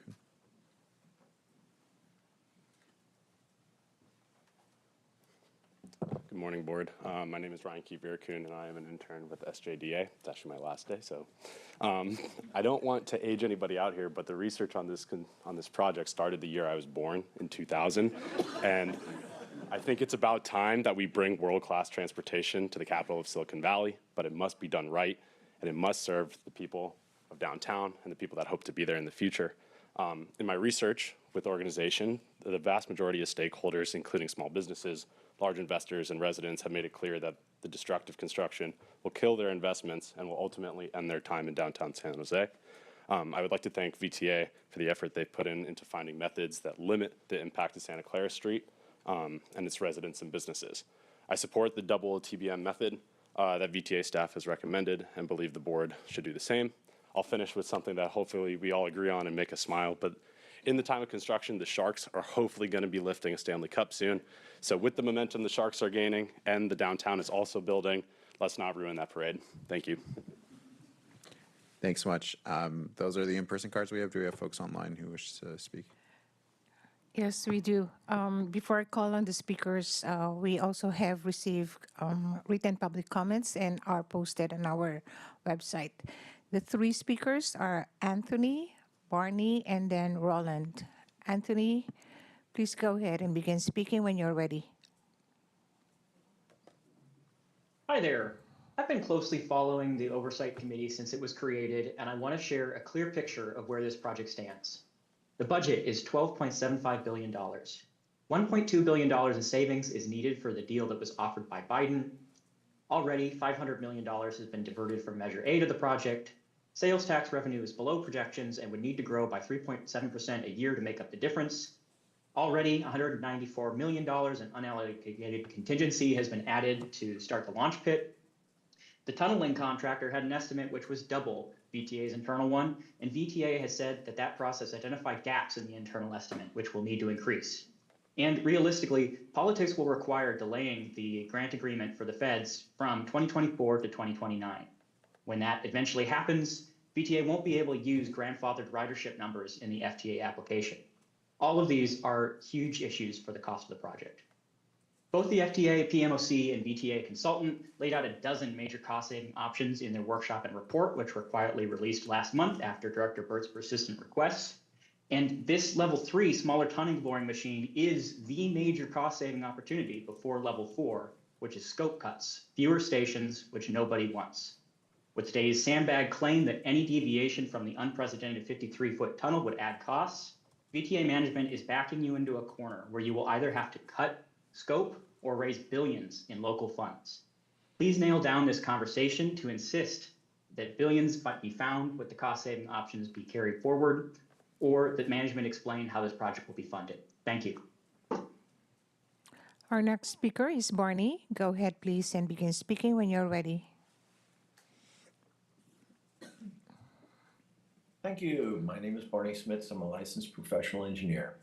The BSV2 project was asked over a year and a half ago to provide an apples-to-apples comparison between the twin bore and the single bore design. No comparison has been provided. Gall-Ziegler was to provide an independent analysis of this comparison.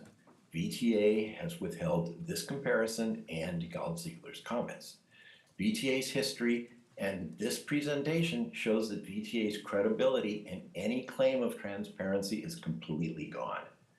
VTA did release a Gall-Ziegler document produced 4 months ago with proposal 4 and 5 recommending a return to the twin bore approach. My question is, has Gall-Ziegler or any of this board actually looked at the existing BART standards compliant twin bore design? At this point, the project doesn't have a tunnel size and may not have an alignment. So after 20 years of work, you are starting over again? Both the FTA record of decision and the EIR-EIS have been approved for the twin bore design. This board should return to the safer, cheaper to operate and maintain, and cheaper and faster to build twin bore design. Thank you. Our last speaker is Roland. Go ahead, please, and begin speaking when you're ready. Thank you. So I would like to quickly go over the letter in your packet. We start by reminding. Roland? Roland, go ahead, please. Can you hear me now? Yes. Okay, great. So what I would like to do is to quickly go over the letter in your packet. We start by reminding the board that the realignment of the Deeren box on slide 25 violates the EIR approved by this board on April 5, 2018. The second point in the letter addresses the fact that this project is currently on the Washington radar and is not in a good way. And it is important to remember that every billion we cut results in a $15 million annual saving in local sales taxes, or $500 million over 10 years. The best way to achieve these savings is to eliminate the $400 million cost overrun caused by launching the large single bore tunnel in Santa Clara and pivot to a launch from the Deeren train box. This would result in an overall savings in the region of $3 billion while maintaining the commitment to a large single bore for the downtown station. The Deeren concerns are valid, but they can be addressed by modeling the construction, the cut and cover construction after the Crossrail Paddington station in London as constructed by Bechtel. Thank you. That is the last speaker, Chair. Thank you so much. let me bring it back to the board for any questions or comments. And again, we can continue the conversation to the committee meeting as well. I know some folks have to go at 12, but I'm also happy to keep going for more discussion. Let folks want to raise their hands if want to make a comment. Sure, let's start with Suds and then go over this way.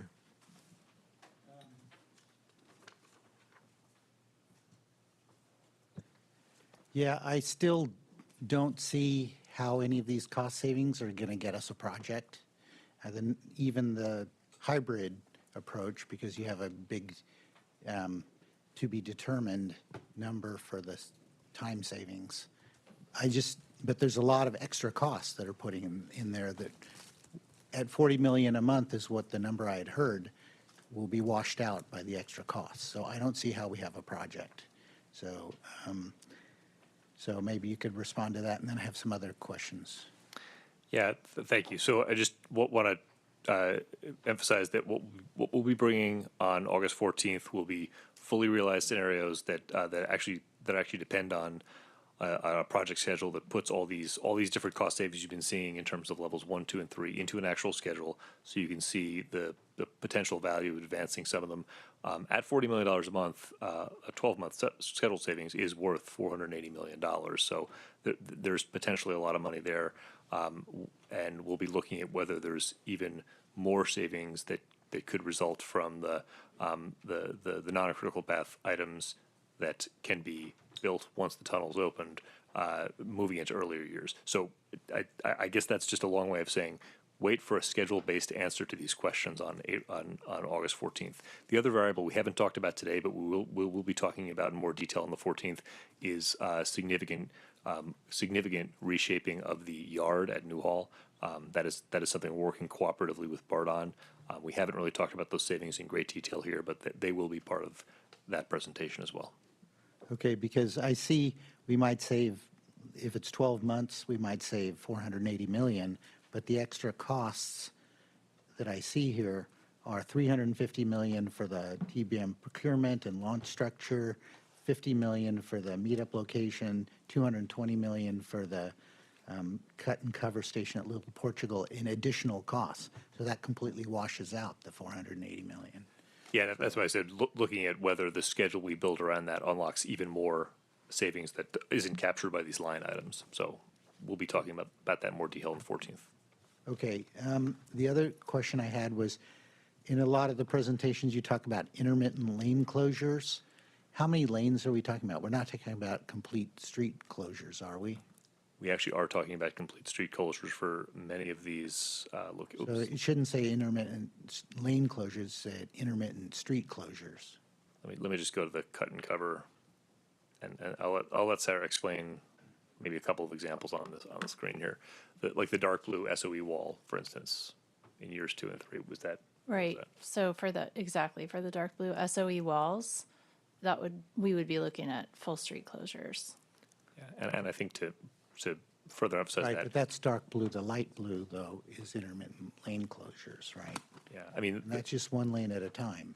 Well, we want to be a little conservative here. If you look at the picture, that 80-foot rebar cage there, we cannot have traffic moving on Santa Clara Street when we're swinging, panel after panel after panel for 2 blocks.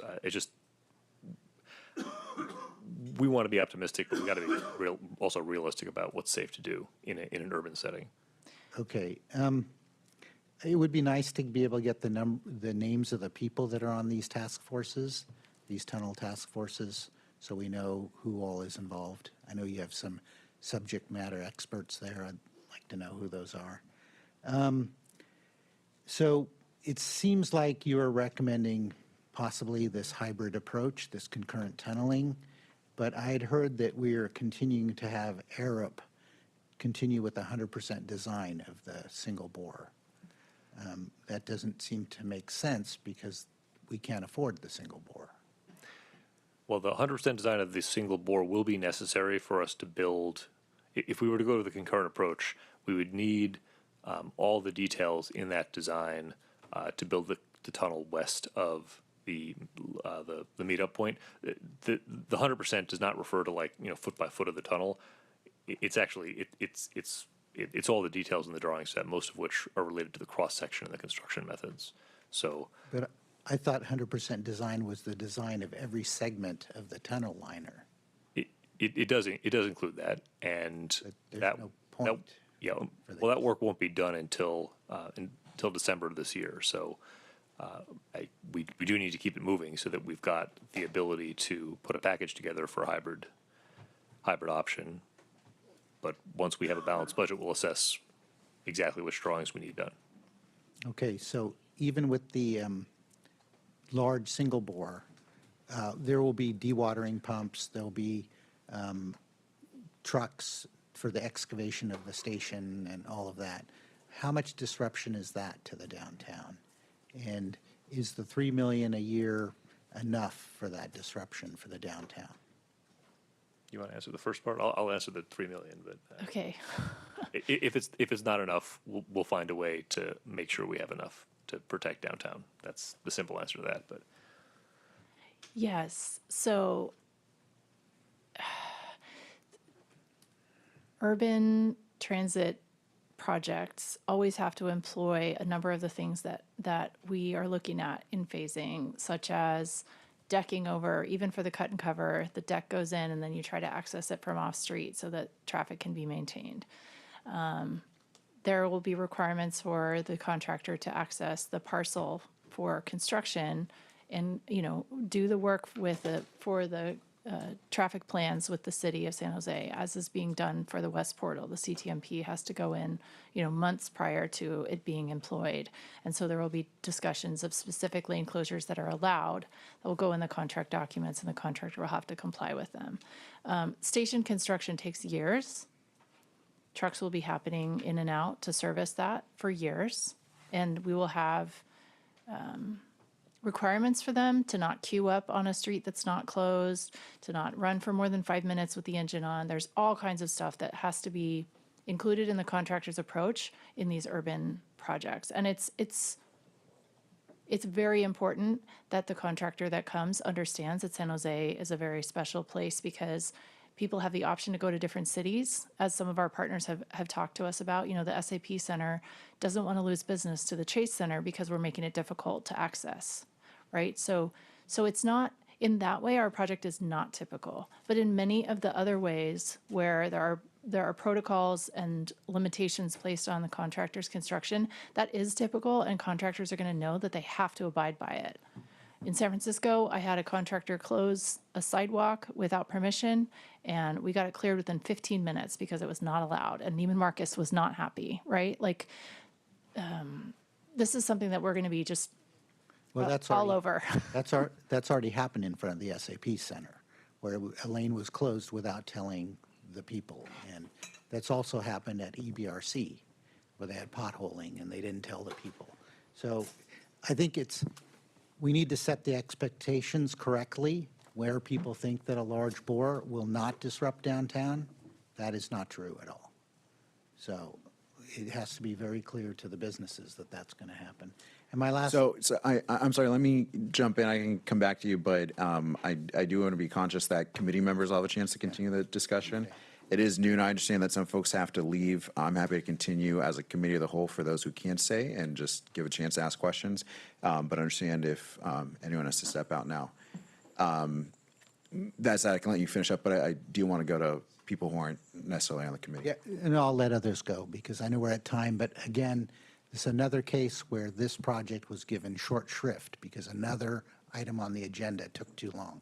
That's happened in the oversight committees. It's happening now. Thank you. Other folks, raise your hand if you have comments or questions. I'll go to Alderman Montano and then Director Weinberg. Thank you, Chairperson. So I just wanted to make a comment. My only concern is the runaway cost, the downtown San Jose Station mined station risk. When you look at all the risk topics, stable ground during excavation, soil and high water table demand, because it is, we have a high water table in the aquifers, and, you're going to have to pump all that water out. And that's going to, again, cost more. So, and then the sinkholes, possible ground loss. So all those things are come to my mind. I said, it's going to add more money, and more than likely, we're going to have those issues come up. So I just want to just be mindful of the cost. It's going to cost more than what is already established. So, thank you. That's it. Thank you. Director Weinberg, then Director Kamei had her hand up for one. Director Sell. Thank you, Chair. Thank you for the presentation. I think I have a lot of the same concerns that have been expressed by members of the board and members of the public. An analysis that I would like to see is whether or not there are different costs of maintenance for different options. I mean, if we're going to select an option that may be less expensive initially, if those savings are going to be absorbed by more expensive maintenance in the future with ongoing use, that's something we need to take into consideration. I mean, I have to believe that with the stack construction, you're showing a station that has 4 levels of escalators, and I know that that's not something you're recommending, but obviously that will be a lot more expensive than a station that has 1 or 2 levels of escalators. But just in general, with the boring, with the station design, what are the costs to operate the system down the line with the different options that are being presented? Second, I'm really looking forward to the peer review, but I think that it is critical that staff release to the board members and the public all the materials that are given to our peers, because their review is going to be dependent upon what information they have. And I think it's really important to make sure that the public and the board knows what our peers are looking at, because if there's critical information that members of the public or the board believes our peers should have looked at, then it will have been a kind of a wasted opportunity to get a better analysis from them. So, thank you. Thanks so much, Director Kamei. Yes, thank you so much, and thank you for your work so far. I know that it's extremely challenging, and it's moving and complex. But I was thinking, given our earlier conversation on measures and asking the public to pay for different projects or services, I would suggest, what are we going to deliver to the public, right? And I know that there's a hybrid sort of scenario that we're looking at, and to me, if we at least got from Berryessa to Little Portugal, and get that going, there's some delivery of service, right? So I think we need to think about the timing. I know we've started at the other end, which, it's going, but I also think that we need to have that greater response to the community of what they're going to get, right? Because here we're asking them to, and I know that the measure is not going to go to this project, but, I think that it demonstrates when you ask the public for money, what you deliver. And I think that there's a message there. So I think that that's something to keep in mind. And, I know that we're looking at how can we shrink the costs, but I also think we ought to think about cost containment and who is watching that. I mean, I'd like to know, is it Sarah? Is it Monica? Is it Tom? Is it all of you? In terms of looking at cost containment. And, when something spikes, you catch it before it's too late. So I think that, overseeing expenditures, I think is critical. I don't know, I just don't happen to know if that happens monthly, weekly, daily, I don't know. But I just think that it isn't just a fact of, we need more money, or we need to figure out how to change the project or to have different construction alternatives so that we spend less money, right? So that's something to think about. And I appreciate that the details are going to come in, sort of the August 14th date. So I'm looking forward to that. But I also know, kind of to Carmen, to Director Montano's point on the soils instability risk, and what do we know about the geology other than the ground is soft? I know that you've done borings and stuff like that, but if we change the configuration of the construction, does the alignment change? Have we done? And I just don't know in terms of the soil studies that have been done. and whether or not, there's anything there that we need to be concerned about. So I think that that kind of information would be very helpful. So if you have any of these studies, I for one, would be interested in taking a look at that. And I just look forward to the 14th, because I think that that will help us have a bigger picture, because I think sometimes we have these sort of bits and pieces that come to us. Yes. And I know we're at level 3, right? But, I'm trying to remember, okay, well, what do we decide in level 2 and level 1? So I think that having that comprehensive view will give us a better picture. And I think that if we also can think about, well, if we went to this hybrid solution, what exactly can we deliver? Thank you. Thank you. Director Sell.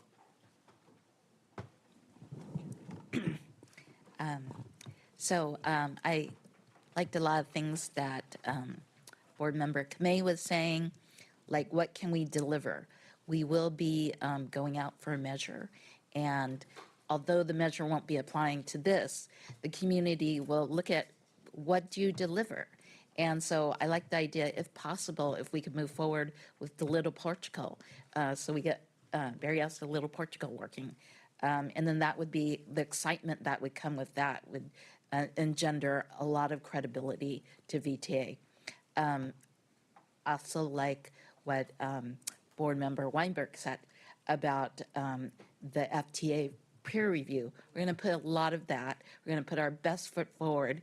And I know when we did the budgets, you gave us like pre-view of the budget, and we were able to, give layman input to it. And so I was just wondering if before the FTA peer review, if you might, with the board or a committee or oversight, like give them an overview of it, and then you'd get kind of like a sanity check, and that would be good. I also like what Board Member Kamei was saying in terms of cost containment. I think when you think of BART Silicon Valley, you do think of overruns. And so if we can show that we're doing a going correction, we might have let the previous contractor go too far without oversight. But we're correcting that. We're going to go course adjustment. We got to have the tighter leash on that. And I also if there's any, Board Member Jane sometimes says, could we do some testing or something to figure out if this concept is feasible? So whatever we could do to mitigate risk, and then once we see viability of something, keep moving forward with that. And so cost containment of risk, risk mitigation to help with cost containment. So otherwise, thank you for the summary. Very complex information you've provided in a small amount of time. So thank you. Thanks so much. Director Jane, I want to come back to you if you still had remaining questions.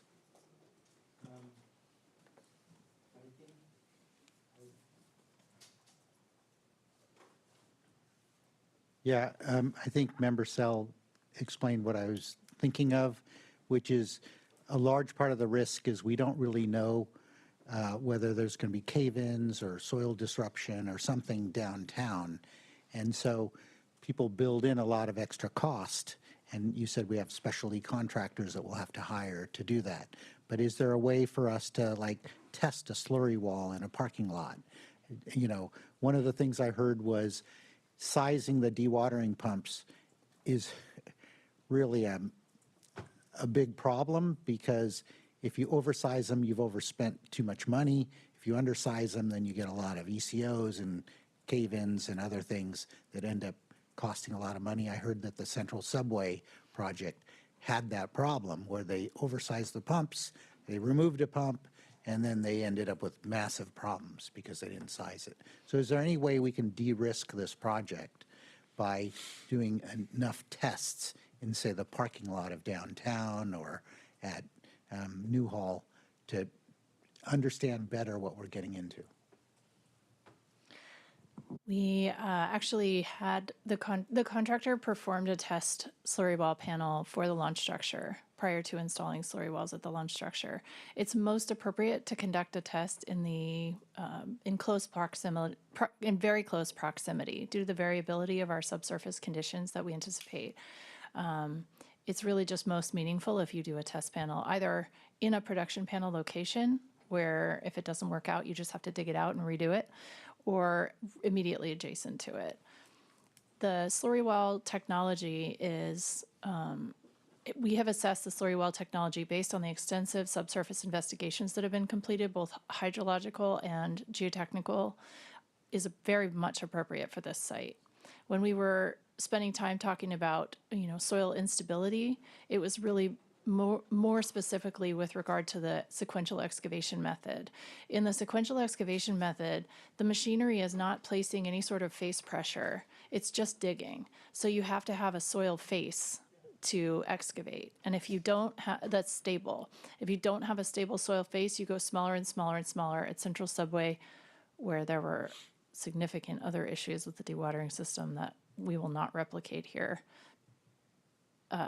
because we will have that'll be all the commentary I'll make on that. We had the option, which is standard in SEM, of pocket excavation, which is just a very, very small excavation. For this project, extensive ground improvement would be required. Freezing, grouting, probably grouting, to pre-treat the ground so that you can dig it out and it doesn't collapse on you. The earth pressure balance machine technology that we will be using for tunnel boring machine excavation does place a positive face pressure, and so it requires far less ground treatment. It can handle the anticipated hydrological conditions, and we don't there are for that there is a test section when you launch to make sure that you're using your machine properly. That's for maybe the first 1,000 feet, and it's heavily instrumented to confirm that what is being experienced and how it's being controlled is appropriate and in line with the project requirements. So yes, very, very likely that we will have a test panel for the slurry wall in that location in the construction phase. For the design phase, it is an appropriate method for our project. Sorry, that was kind of long. Thank you. Director Burt. Thank you. So I'm anxiously looking forward to the path to the staff recommendation with a balanced budget. When your assumptions on what would go into a balanced budget, does it include utilizing all the $500 million remaining from Measure A, or exclude that?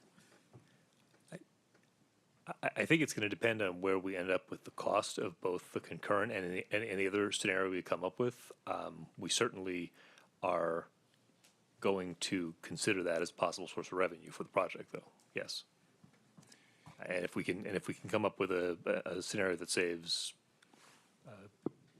over $1 billion, then. And if that is the case, I'm hoping that our staff will present to the board what are the trade-offs. What won't we be able to do elsewhere in the county as a result of that? Second, you mentioned the welcome $100 million contribution from the CTC or grant, but we've also had the downward projections in sales tax, and I think Greg Richardson had clarified that, I'm not remembering the specifics, but we are not required to make that financial adjustment to the VTA at this time, but that's different from what would go into our own definition of a balanced budget. So is the adjustment in the sales tax going to be part of that balanced budget approach? So I don't think we have a new formal forecast for the sales tax, and so I think we're going to treat that more as a risk factor than as a taking that blue wedge in the pie chart shrinking by X dollars. Well, we have a dilemma because that's my understanding as well, that we don't have that fully flushed revision. But what we do know is that the current number is wrong. I mean, we've been told that it's fallen. We just don't know by how much. So I do think it's a problem to use the previous projection if we know that is off.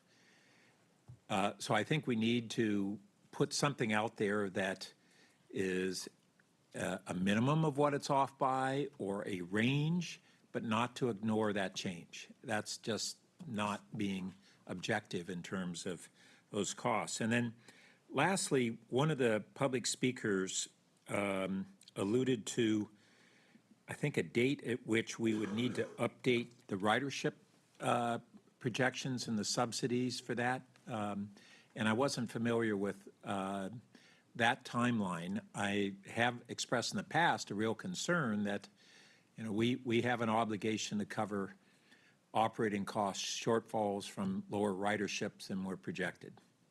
Ridership projections are commonly inflated in mega projects, unfortunately, and it looks like ours is no different, except that ours was already probably inflated before we've had the COVID impacts and it's fallen off the cliff. So that factor, even though it's not part of the capital costs, I think needs to be presented to the board at the same time. If we're talking about a balanced budget, we need to look at not only balancing the capital costs, but what is the impact or what range of impacts might we have from future operating costs shortfalls. So those are, and then the last thing is that we don't know what the tunneling costs would be was the KST project that we are now going out to bid on. And so when we have a balanced budget, once again, are we going to be assuming our internal cost estimates as opposed to somewhere in between that and the one bid that we had from KST? Let me address a couple of those, and maybe ask you, Monica, for some help too. But first of all, on the question of what cost will we carry for the tunnel, that's probably the easiest to answer. We will use our updated independent cost estimate, which does show the cost increasing from the original 12.7 budget. So we'll true that up. But like all the other aspects of the project that have not yet gone out to bid, we don't have market information for them yet. That is the best information we've got because it's based on the details of our design. And again, that is one of the reasons why there's $3 billion of contingency on this project. As for O&M cost of ridership, actually, and the risk of the sales tax as well, what we'll be bringing you over the next few committee meetings will be in stages. The scenario itself is not going to have a dollar-for-dollar balanced budget. It's going to be, here's one or more paths to getting there. We know the cost can come down. The revenue side remains a question. And we'll give you our rough order of magnitude costs for what those scenarios look like. Like I said, the construction cost for the tunnel and all the other construction pieces will be based on independent cost estimates, either 60 or 85% design based on where those packages are. Correct. Okay, well, I'll just say that there are a number of unknowns that I tried to bring out here, and we're not going to know the answers to them, but they accrue to the downside of the project, and that's fearful to me. And I want to make sure that even if we can't quantify them, we don't leave them off the table. We put them out there as known unknowns with real risks associated with them, and that we don't bury them because we can't yet quantify them. Yeah, I think that's fair, and I think we'll want to talk about where the contingency explicitly is reserved for those, and where there is much longer tail risk. So that's okay. Thank you. Stuff. Thanks so much. Extremely grateful to those of you who have stuck it out. Any questions? Go ahead.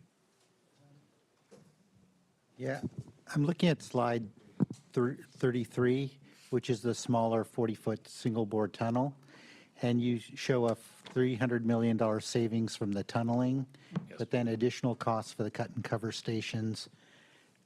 Is there any savings from the launch facility if we went with the 40? Because I don't see that here listed here. Is that netted out? So yes, that is part of the 300 million. Oh, that's part of the 300 million. Correct. Okay. Yes, the reduction for the East Portal. So at some point, I'd like a better breakdown of these numbers because I don't know what's in them and what's not in them. Thank you. Thank you so much. If that's all our comments and question, thank you so much to staff. Is really important work and definitely a benefit to the public to having this discussion. So again, appreciate everyone. Thank you for two very big items today. This particular one we'll delve into some more at the August 14th meeting. But thank you. With that, we are adjourned for this workshop.